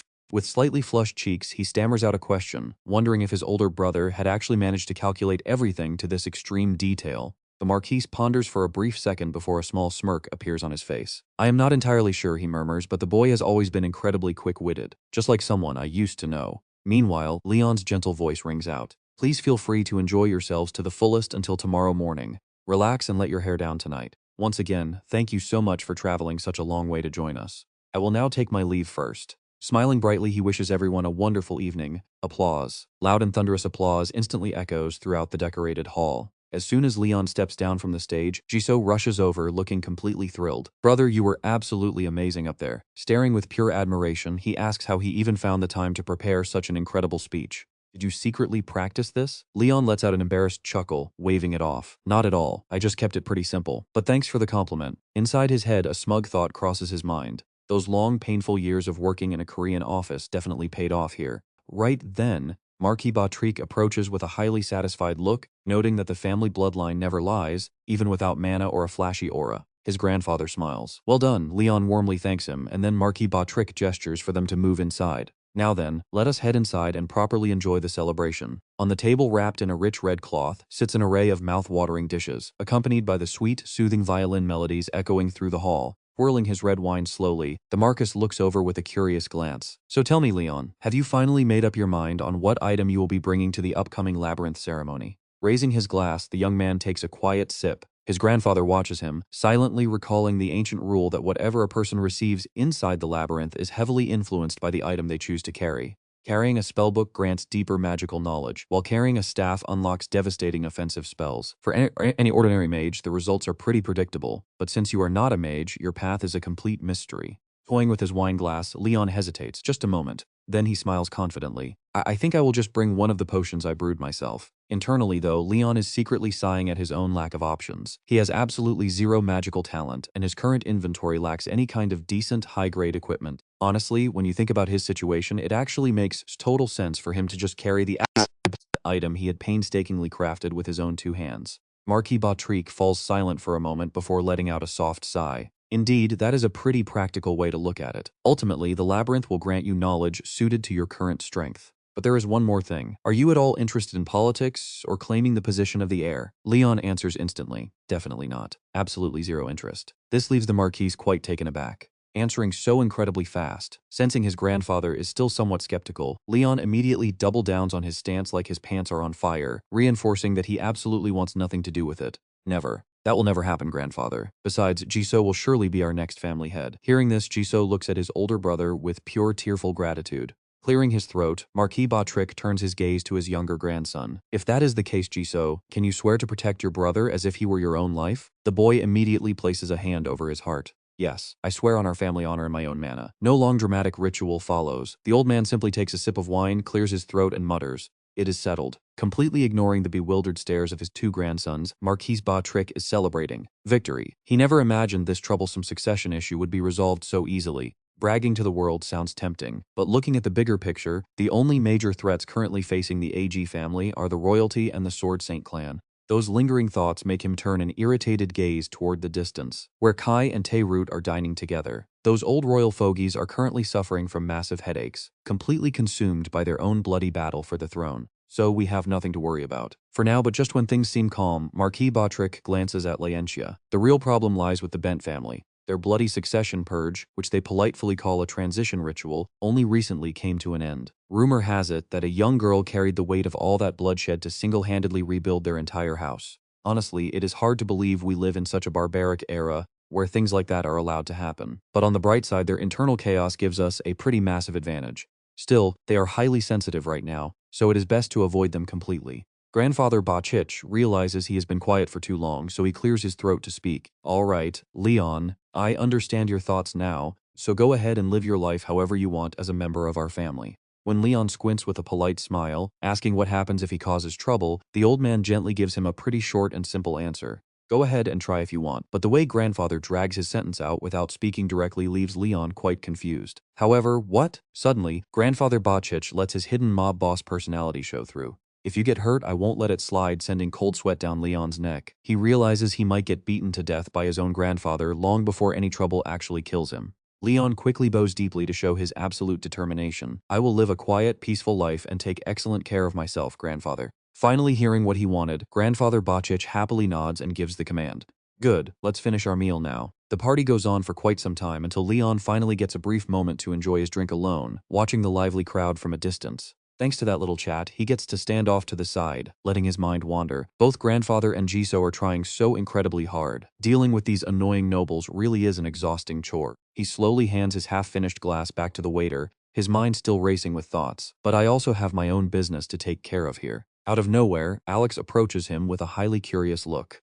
Hello there, Leon. I've been dying to ask you this for a while now. Would you mind sharing who designed that absolutely stunning outfit you're wearing? This immediately triggers Leon's inner businessman, telling him his very first customer has finally arrived. No matter how wildly his brain is screaming with excitement, he keeps his face perfectly polite, just like his noble etiquette training taught him. Course, absolutely. But right after Leon says that, a whole bunch of other potential clients suddenly swarm in, talking over each other with intense excitement. Leon, me too, please share it with us as well. While he stands there pretty dazed, the crowd grows much larger than he ever expected. Is this the true power of a 4-star set? Leon's silver tongue naturally takes over to draw the nobles in deeper. Everyone wants to know who made this outfit, right? Well, actually, I am a bit hesitant to say. This unscripted response naturally leaves Alex and the others totally baffled, asking him what he means. Leon puts on a troubled look as he prepares to drop some incredibly juicy gossip on them. The tailor happens to be the illegitimate child of a noble family, shunned by high society because he actually sold clothes to commoners. Naturally, these gossip-hungry nobles bite the bait almost immediately without questioning a single thing.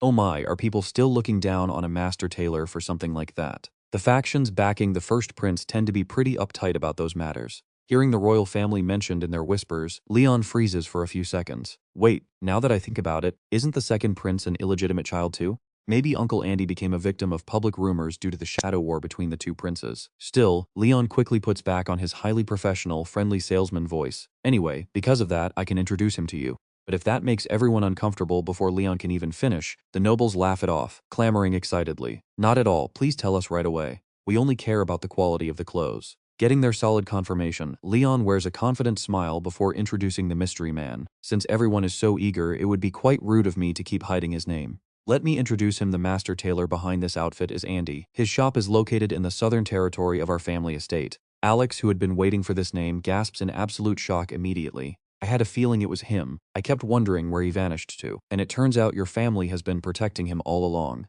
Before anyone can speak, Leon drops an absolute bombshell right in the middle of the party. You guys need to watch this. Here comes his genius marketing move. You should book quickly as there are only 3 slots left. This fresh news leaves the nobles completely stunned. Only 3 slots? Just as Leon tries to play along, Marchioness Lientia suddenly steps forward, making her presence known. Wait a second. Ignoring how everyone actively avoids her, she gently steps up to ask Leon a question. Does that master tailor really accept orders for any type of clothing? Meanwhile, the crowd around them keeps whispering and gossiping about her. What on earth is she going to order? Probably a stunning dress. Right, keeping his highly professional salesman smile, Leon responds politely. Of course, Marchioness Brandis. While Leon's brain is frantically calculating a massive order from the Sword Saint family, his mouth immediately cuts straight to the point.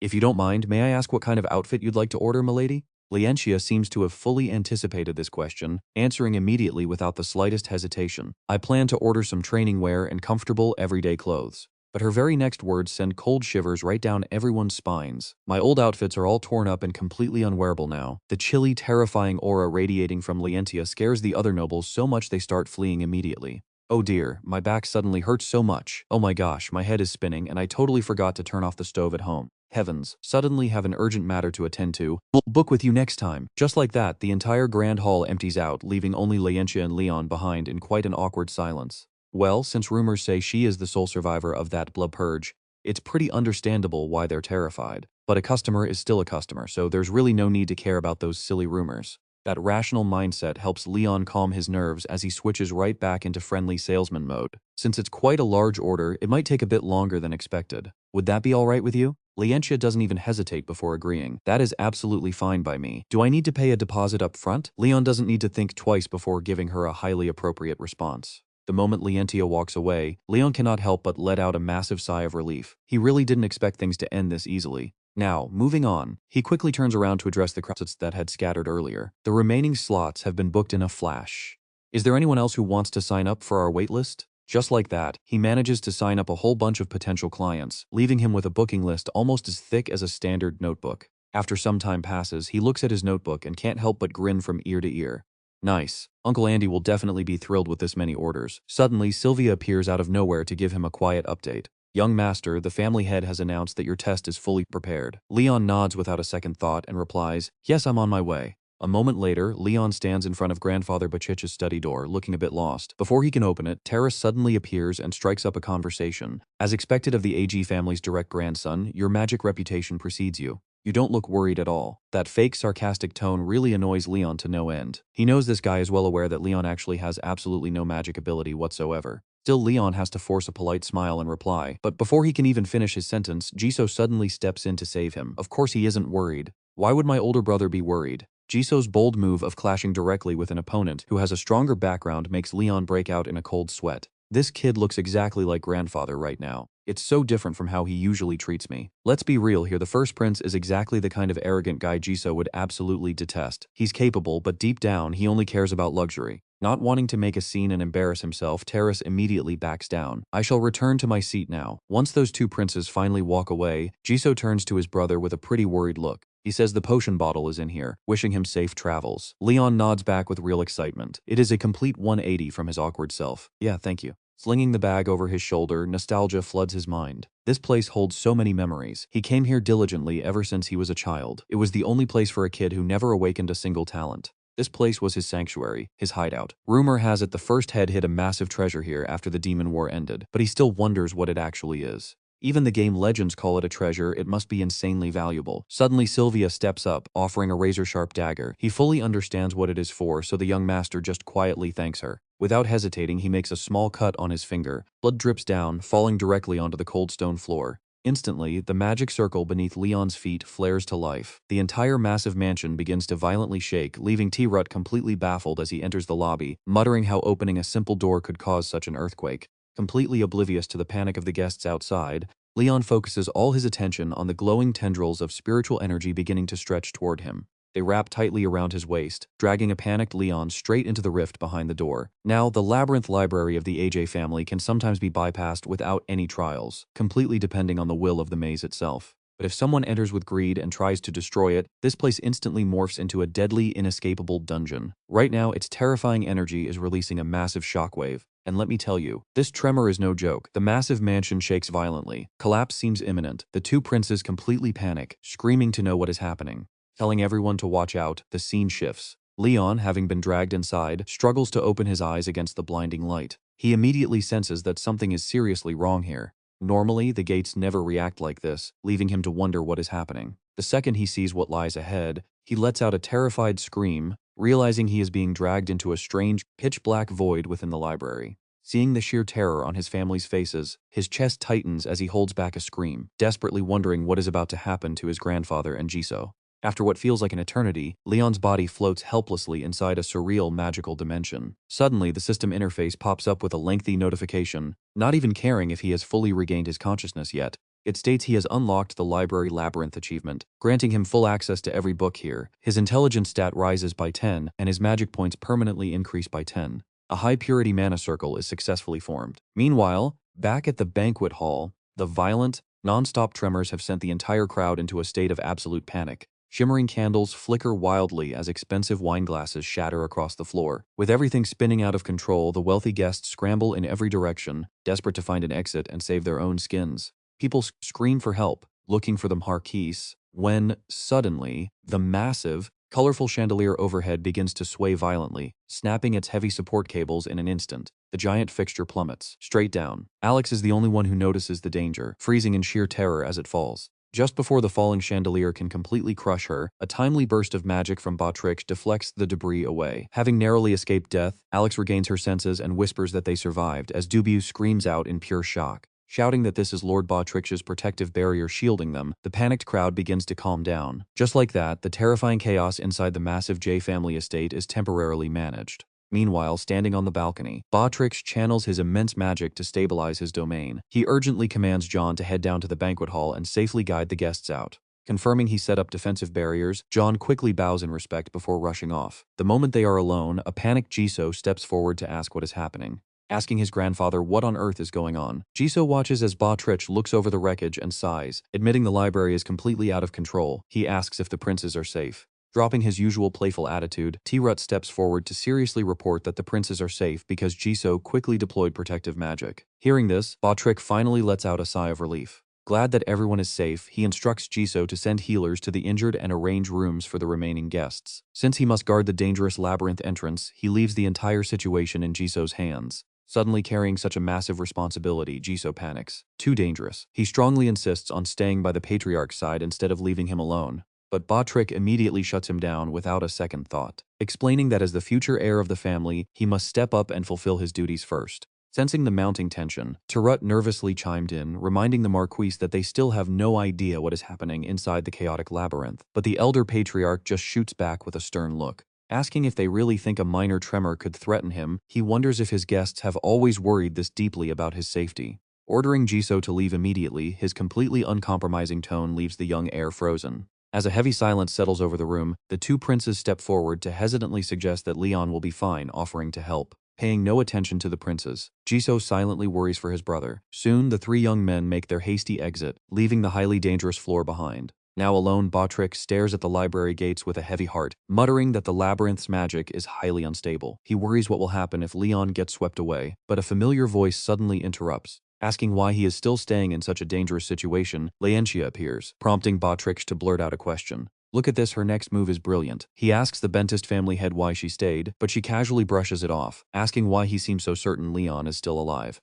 He stays silent. His grim expression says it all. She slowly offers to help, catching Batrick completely off guard as he frowns and demands to know what her true motive is. Reminding her that staying out of this would actually benefit her family more, he watches as Laentia pauses, before casually replying that she simply ordered a few custom outfits from him.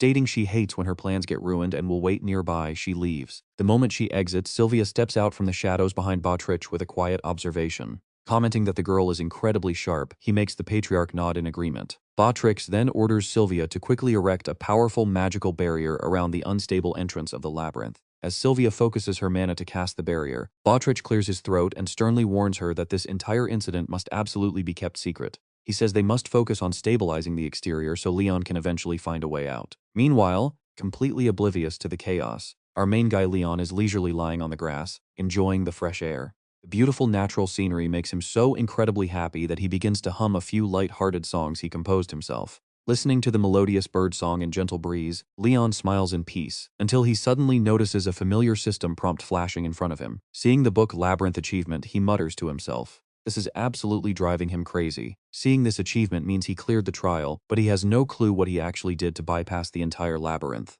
Sitting up to clear his head, he recalls what he played in the game. He realizes this is the reward room, meaning that since the maze is officially cleared, he should be perfectly safe here. So how do I actually claim this reward? In the game, you just click yes and you are done. Being forced into such a passive spot like this is seriously driving Leon crazy. This means the original Leon used to wander in and out of here without any trouble at all. Could my mana level be the only thing that changed? No, that cannot be it. After all, it only went up by some tiny decimal point. If it were just about mana capacity, my relatives would basically be using the end of this dungeon as their personal living room by now. Besides, if anyone could just stroll in, grandfather would never have hidden his treasure here in the first place. Or maybe it has something to do with me taking over this body. This sudden realization gives Leon a glimmer of hope, offering a fresh angle for his still hazy escape plan. Come to think of it, he mentioned hiding the treasure here 500 years ago, right after finishing the war against the demon clan alongside the hero. But that hero suddenly vanished without a trace 50 years after the war ended. Leon stops dead in his tracks mid-sentence. This entire labyrinth cleared itself the very second he stepped inside. It is completely different from the original Leon who spent all his time visiting the library. This is his very first time coming here since taking over this body. What if the dungeon recognizes him not as Leon Arg but as someone else entirely? It sounds a bit far-fetched, but the war against the demon clan is the exact backdrop of the game. Players take on the role of the hero, battling the demon clan to save the world. What if the treasure grandfather hid here actually belonged to the hero? Wait, does that mean this is actually my own character item? Leon sits on the grass, resting his chin in his hand as his eyes scan the area. If the hidden treasure is something he once owned, the system might have flagged it as a reclaimed legacy item. He slowly pulls himself up and mutters in a serious tone, either way, I cannot just stay stuck here forever. With only a single circle mana pool, I cannot even scratch a 5th circle illusion spell. The only way out is to break this place using brute force. Taking a slow step forward, Leon tells himself that there must be a way through. Even though his level is low, his advancing foot suddenly halts. It looks like he just noticed something unusual. Leon shifts his gaze down to study the tiny flowers growing right beneath his boots. Looking closer at these white blossoms, details of a rare, pure white flower pop up. This species never grows alongside others and is mostly used for decoration. After reading the description, his eyebrows twitch in surprise. They are all planted in a strict pattern. It seems this entire map follows a precise layout. Right next to the pure white flowers is a common purple grass, which also grows completely isolated from the other plants. Leon scans the flower field one more time, deep in thought. Only one species of plant per area. But if everything is mixed up like this, it means he crosses his arms, confidently working out the puzzle. This entire zone is split into grid-like sections with artificial layouts. There has to be one specific spot planted incorrectly, and that is where the key to our escape is hidden. And the most bizarre part, look at his face. He is completely shocked by what is right in front of him. But then he smirks. The one spot where incompatible plants grow together must be here. Next, Leon softly closes his eyes as a surge of vibrant blue energy erupts all around him. Standing in the middle of the storm, he silently prepares his mind. I close my eyes to focus on my heartbeat, letting my awareness sink deep into my body, syncing with the rhythm as a magic circle manifests before my chest. Sensing its presence, Leon chuckles to himself. This is a mana circle, how fascinating. Just then, the system announces that the mana circle has been successfully located, allowing him to analyze its data.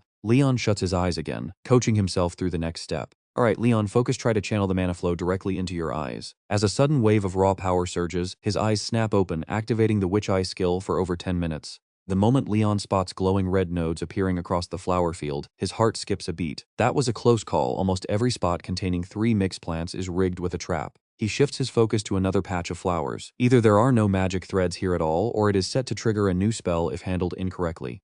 Nope, not this spot. Leon looks around and lets out a satisfied grin. I guess we need to venture a bit deeper. He steps forward onto the meadow, a faint blue energy swirling around his moving figure. As Leon marches ahead, he suddenly freezes. The system alerts him that his Witch Eye skill has been boosted, revealing the hidden name of the area. Spotting the source of the illusionary magic thread, he beams with excitement. Found it. Kneeling before the pulsing center of energy, Leon wonders if he should dig down to check. With a grin, he quickly pulls up his interface to browse the shop. If that is the case, I will need some kind of tool to cut these magic threads. Let us check the Xiling shop. Since Leon's balance exceeds 100,000 Xiling, all store items are unlocked. His membership rank has reached bronze. Leon gasps in absolute shock, noticing a brand new page has appeared now that everything is open. Swiping across the floating screen with raised eyebrows, he decides to check out the survival gear page first, as that is his top priority. Staring at the product details, Leon suddenly panics. Wait, the wear and tear is so bad that the success rate is only 20%. And there is only one use left. Hands on his hips, he fumes with anger. Why are all these items such garbage? Is this shop a total scam? Putting the price aside, I cannot even use most of this. This is just ridiculous. Right at that moment, the system suggests applying a filter. Seeing the option pop up, Leon cannot hide his sheer delight. Awesome. That is actually a feature. Grinning with excitement, he requests to see everything under 120,000 Xiling sorted from cheapest to dearest, including discounted ones. The system instantly loads the results. A soft chime plays, making him nod in satisfaction. Finally, a useful filter. But wait until you see the results on the screen. He immediately looks completely disappointed. Most of these things are completely useless to me right now. Then his eyes linger on 2 specific items, a magic detector and a pair of sharp shears. He carefully weighs his options. The detector sounds great, but it is way too pricey. The shears are definitely the more practical choice here. Besides, with my current skills, I could never break this high-level illusion anyway. Making up his mind, Leon taps the buy button. Let us go with this one. Instantly, a notification confirms that the sharp shears have been permanently bound to him. Staring at his purchase, he chuckles dryly. He worked so hard to save up his Xiling ever since arriving here, only to watch it vanish in a flash. At least this permanent binding feature is pretty neat. Hopefully this does the trick. Leon pumps himself up. Time to dig up that magic source. Pulling out a shovel, he boasts confidently. All that endless daily crafting and tedious gathering is finally paying off. Digging this up is going to be a total piece of cake. He immediately rolls up his sleeves and gets to work, relentlessly driving his shovel deep into the dirt. Just then, the system warns him that his Witch Eye skill only has 1 minute left. Startled by the warning, he gasps out in disbelief. Has it really been that long already? But before he can panic, the shovel strikes something solid with a sharp, echoing clang. Leon's eyes instantly widen. There it is. Unable to hide his excitement, he starts clawing away the dirt with both hands. Hurrying against the clock, Leon firmly grips the glowing item buried deep beneath the earth. He lifts the heavy chest out of the dirt, smiling at how much it looks like a typical reward drop. As the system begins a 10-second countdown, Leon frantically snips the magic threads with his shears. Alright, I get it. Just as the countdown hits 7 seconds, his sharp blades successfully slice right through the magic source. With that, his enhanced Witch Eye skill finally deactivates. Staring at the chest glowing with a brilliant golden light, his eyes are full of anticipation. It actually worked. The system prompts him to claim his reward, and Leon does not hesitate for a second. The item is being bound and transferred directly to his inventory, though its details remain unidentified for now. Watching the bright glow fade, he smirks happily. This binding proves it was his personal gear all along. Leon is completely baffled. What on earth is this item that can't even be appraised here? Right then, the system chimes in because he collected a related item. He is being forced into story mode. It is an unskippable memory. Hearing this, Leon breaks into a cold sweat. He stares in utter disbelief, demanding answers. Wait, what is this? What does it mean by story mode? What is going on here? Suddenly, a luxurious door appears before him. Batrick and Jisoo are standing right outside. The air between them is pretty tense. Grandfather Batrick narrows his eyes, asking in a low, serious voice, Jisoo, I assume the public backlash has been fully taken care of. Hearing this, the young man reports back honestly.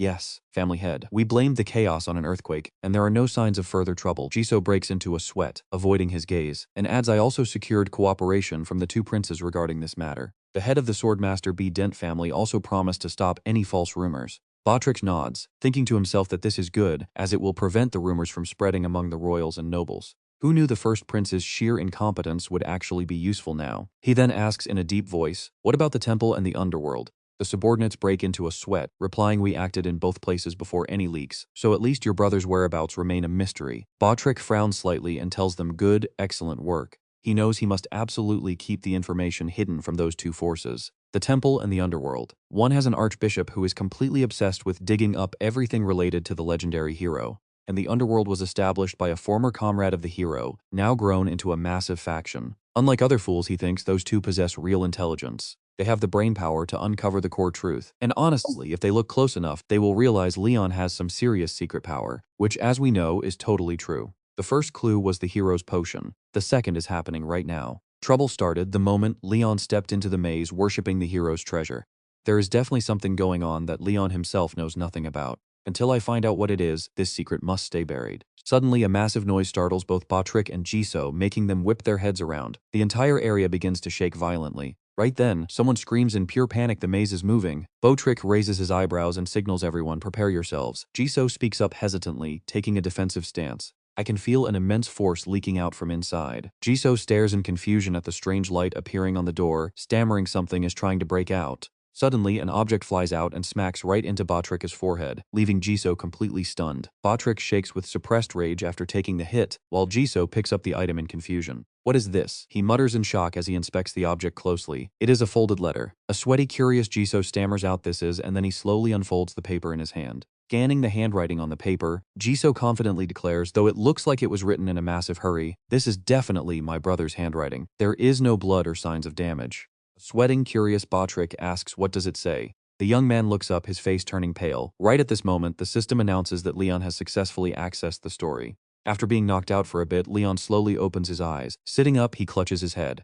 My head is killing me, he groans. Did I really enter story mode? Suddenly, a short cinematic plays before him. Leon looks closely and makes a guess. Judging by the title, this seems to be someone's memory. A mysterious man with an obscured face holds out a small chest, offering it with a grin. I do not need this anymore, Batrick, so please take care of it. Hearing that familiar name, Leon gasps in shock. Batrick, this is the memory of my grandfather receiving this item from the hero. Voices from the memory echo one after another. Not yet. We have not finished everything. Why now? Use it when the time comes. Leon is dripping with sweat, clutching his head in absolute panic. Damn it. Such crucial info and I can barely hear a thing. Why is the camera angle like this anyway? I should have been way more careful during character creation. I just picked random, so I do not remember. Back then, Batrick took the chest and replied firmly understood, I will keep it safe. Right at that moment, the system notifies him that he has successfully viewed a stored memory. And with that, story mode comes to an end. Stunned, he blinks in confusion. Wait, what? It is over already. Leon complains with a scowl, sweat pouring down his face like a waterfall. I know, right? We thought we were about to witness some groundbreaking secret. Instead, Leon got absolutely nothing from it. He just stares at the small treasure chest in his hand, murmuring quietly.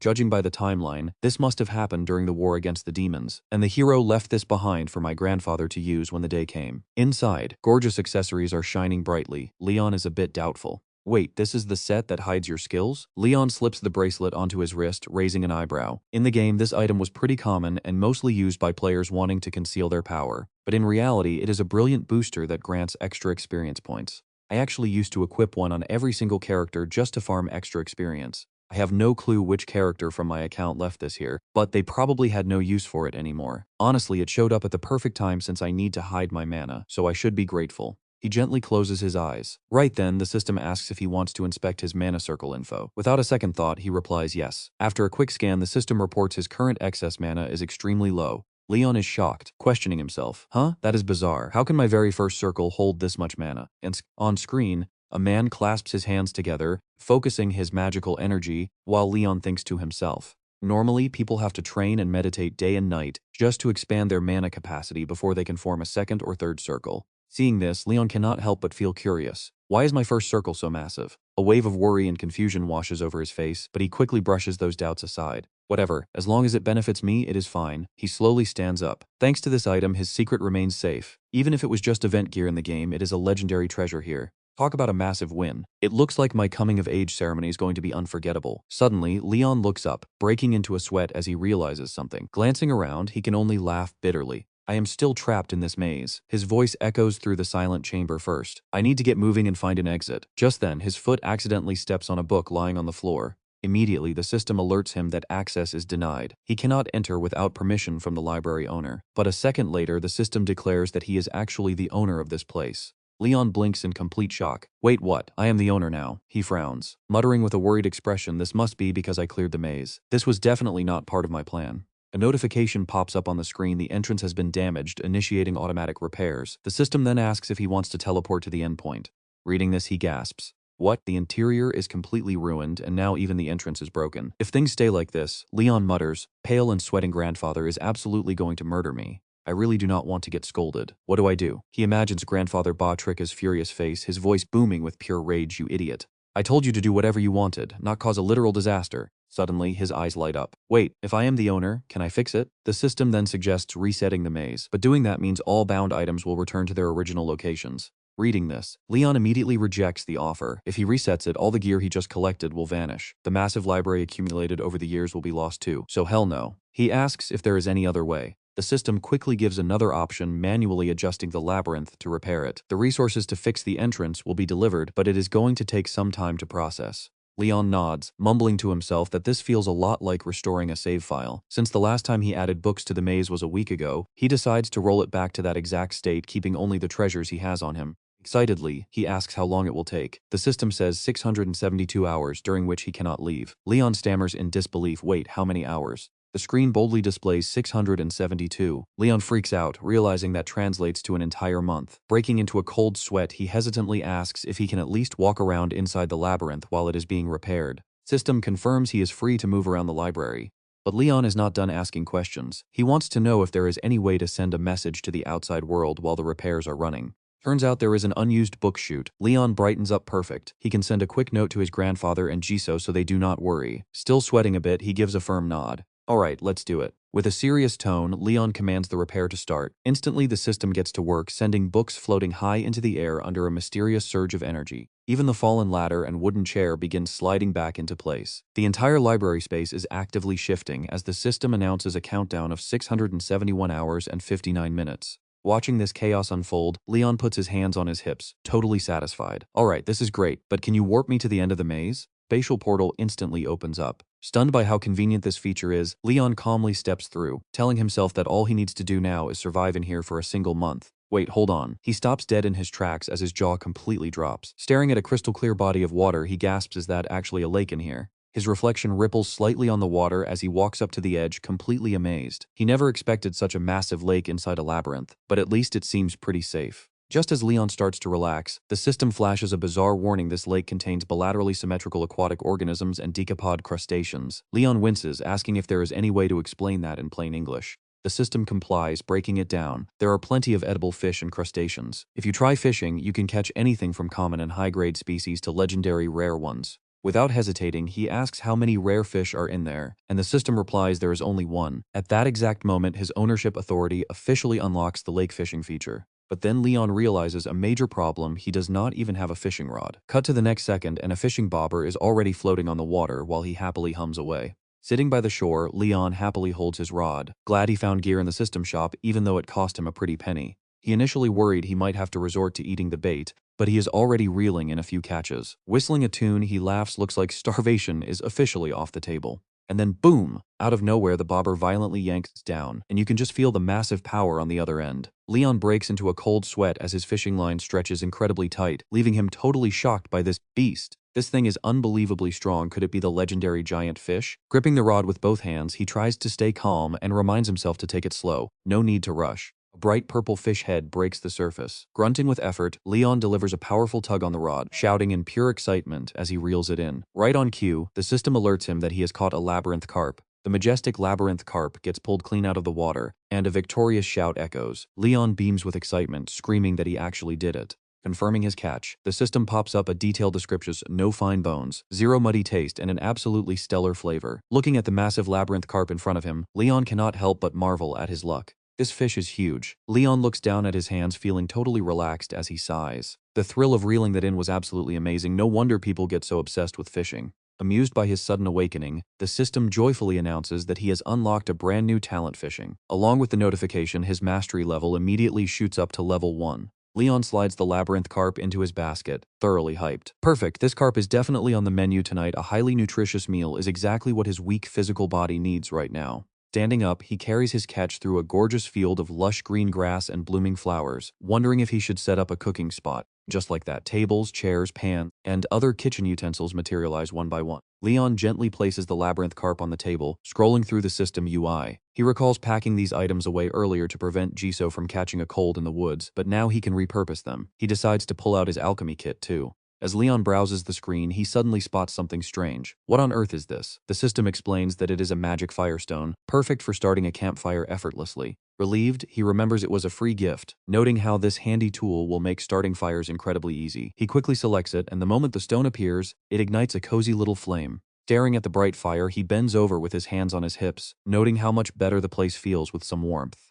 It gives him a strange sense of comfort. Turning back to the table, he gets ready. Rolling up his sleeves, he tells himself it is time to prep the carp. He makes a series of smooth, precise cuts across the fish, noting that nothing beats a primitive outdoor roast when dining in the wild. As Leon carefully scoops out the innards, a system notification pops up, stating that the organs are completely inedible but can be utilized as premium crafting materials for alchemy. Surprised but excited, he wonders if these really work for alchemy. Without wasting any time, Leon grabs the organs, deciding he needs to store them safely inside his alchemy flask right away. Wiping his hands, he gazes at the bubbling pot next to him with a wide grin. He realizes that since it is an alchemy ingredient, the pot automatically heats up on contact, incredibly convenient. As Leon continues his prep, he imagines all the delicious possibilities, sighing happily. Skewered food really is magical somehow. Putting anything on a stick makes it taste 10 times better. Or is that just him? Looking at the skewers, he recalls that fish must always be angled head down. Angling them downward allows the fat to baste the meat beautifully, and he happily daydreams about the delicious meal he is about to devour.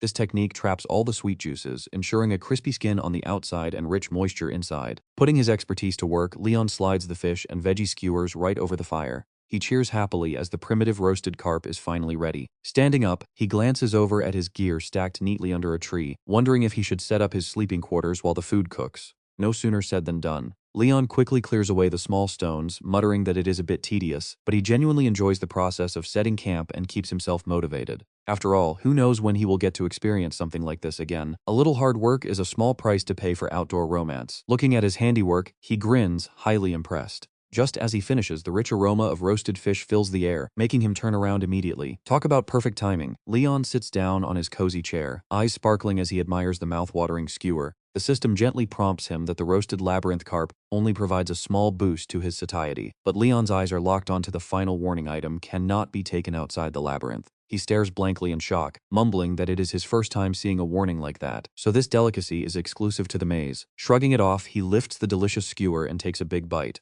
Oh well, down the hatch. He happily chews away, praising the incredible quality of his meal. Thanks to the dripping fat, the outer skin has turned perfectly golden and boasts a satisfying tempura-like crunch. The tender white meat peeking through those scored cuts on the belly looks absolutely incredible. Seeing this grilled maize carp sizzle with that perfect charred, smoky aroma is more than enough to make anyone drool. Leon is so moved that tears actually start welling up. This rich flavor makes him crave a hot bowl of white rice topped with some spicy kimchi. He quietly enjoys it like a happy cat tasting heaven. Normal carp usually smells pretty muddy, but this maize carp has zero odor and barely any tiny bones, making it absolutely delicious. A flavor this good is honestly meant to be shared. Suddenly a system screen pops up and makes him double take his max mana just increased. He watches in shock as the magic circle before him grows larger and larger. This should be impossible. Yet, the circle begins to glow with a brilliant, beautiful blue light that leaves him questioning everything. Did his mana pool actually expand just like that? Just eating a meal can expand your mana pool. He frowns as a wild thought hits him. If other mages ever found out about this, they would probably fish this lake completely dry. He wonders if it would work on Jisoo too.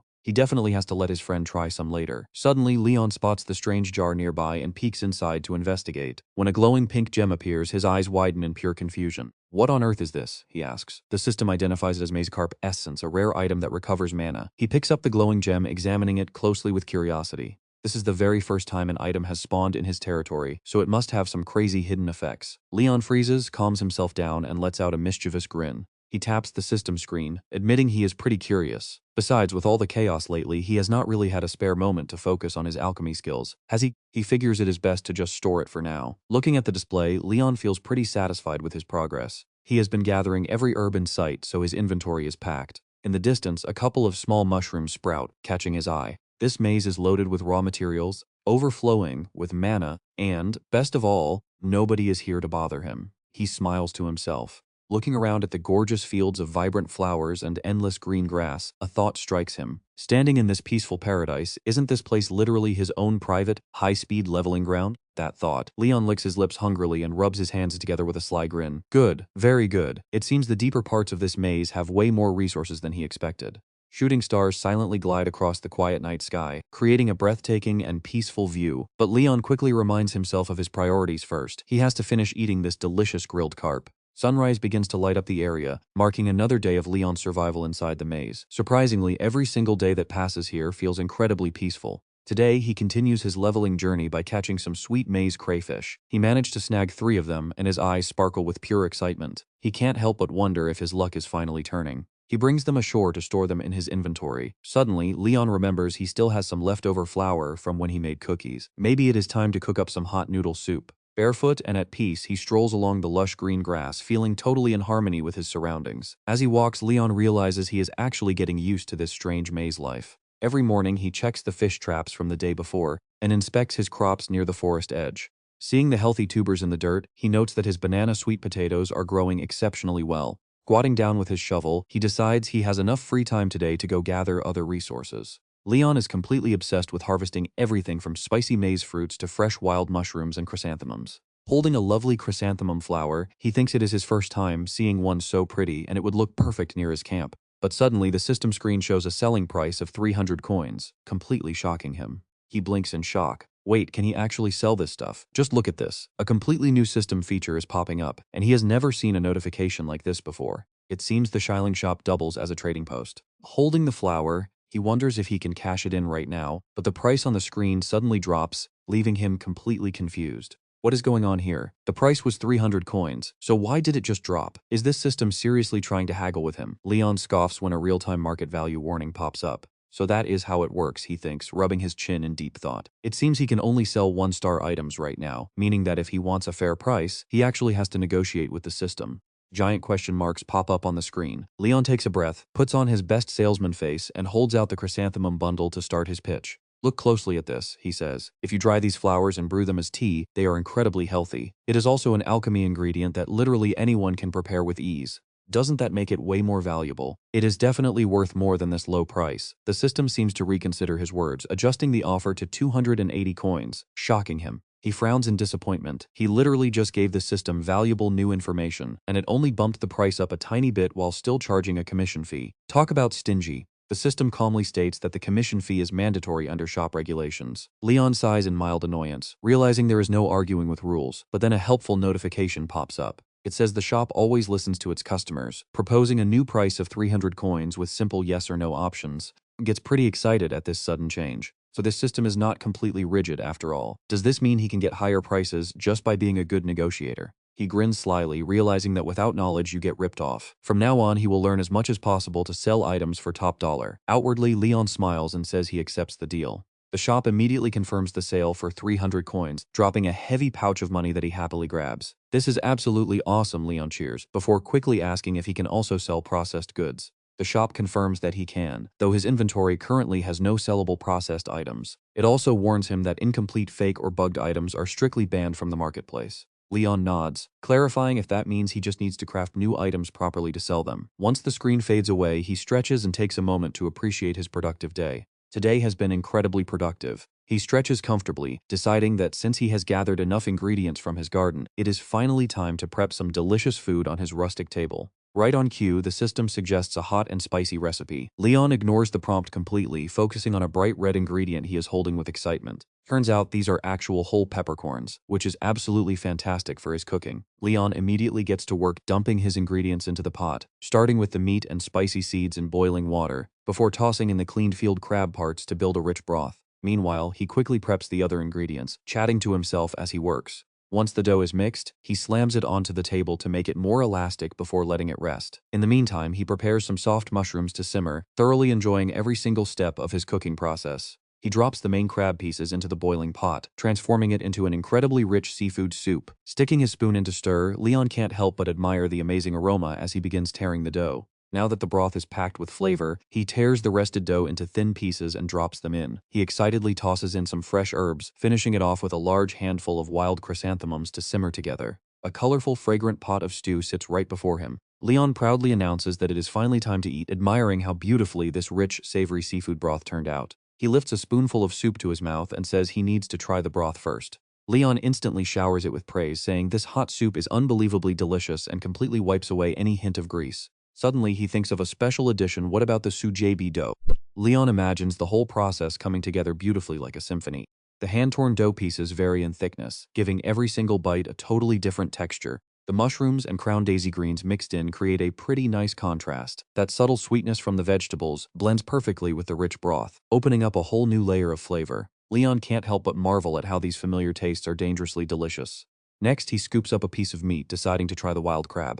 The second it hits his tongue, his taste buds absolutely explode. His mind is totally blown away. It is so sweet, with a firm, springy texture just like lobster, but with the rich sweetness of blue crab. No wonder the broth tastes so amazing. It is all thanks to these wild crabs. Next, he scoops up his next bite, a piece of crab, a bit of sujebi, and a nice sip of broth. Leon opens his mouth wide, completely lost in this heavenly meal. Basically, he acts just like a professional food reviewer. The moment the rich flavors get a bit too heavy, he eats some fresh crown daisy to cleanse his palate. This combo lets him eat forever. All gone, he drains the very last drop of broth. Leon leans back with a satisfied sigh, completely amazed by how good it was. That was a serious carb recharge. Afterward, he drifts off to sleep under the shade of a tree, but suddenly Leon forces himself awake, telling himself to get up and gather firewood before the sun goes down. Looking around, he searches for a suitable tree nearby. Soon, Leon stands with his arms crossed, inspecting a solid candidate. The system reveals this particular species has very few branches, but its wood is soft, fragrant, and completely waterproof. After a close inspection, Leon decides to buy some tools to try crafting. If he can make something high quality, he can sell it at the X-Ling store. Proudly holding up his tools, he cheers because he saved his Xiling coins just for this moment. Leon excitedly grabs his axe, a basic carpentry kit for beginners. Handcrafted by a master carpenter, the starter kit has no high-end tools but is more than enough. The system instructs him to make V-shaped cuts on the red trunk. Hearing this, Leon swings his axe gracefully, bringing the tree down in seconds. Talk about a win. He cheers as the SBAM system alerts him about gathering labyrinth wood of all sizes. Leon wipes his brow, his eyes sparkling with pure excitement. So much wood, he can't believe a small tree yielded so many materials. But before he can even think about carrying it back, something catches his eye. What is that? He asks, staring ahead in confusion. Wait, look closely at what is hidden over there. Walking barefoot, Leon suddenly freezes in shock. Oh my god, how is there a tiny cabin out here? Curious, he peers through the window, completely stunned. At first glance, it looks completely normal. Leon wonders if he is even allowed to use it. Inside, there's just a bit of basic furniture and a single bed. Sensing his hesitation, the system chimed in. As the master of the labyrinth, you have full access to this house. Leon brightens up immediately. No kidding. This is way better than sleeping outside for a whole month. Then a wild idea strikes him. Wait, is it possible to move this entire cabin back to my main camp? The system responds with a definitive yes. Leon grins with pure joy. Awesome, this is going to make surviving the next month in the labyrinth so much easier. The system asks if he wants to move it right now. Quickly turning around, Leon declines. Wait a second. He rushes back to his familiar spot, realizing that if he gets a real house, he should clear some space at the main camp first to set it up properly. Moving with incredible speed, Leon clears the area in no time. He stands proudly, hands on his hips. Alright, let's place it right here. The system warns him that installation takes time and gets pretty loud, rubbing his chin. Leon hesitates as he wonders how it will actually move. Since this is a magical labyrinth, it will probably just teleport over. Suddenly, a massive shadow looms overhead, leaving him stunned. Wait, what? He looks up, his face twisted in panic. Don't tell me before he can finish. The entire cabin crashes down, violently shaking the earth. The system cheerily announces the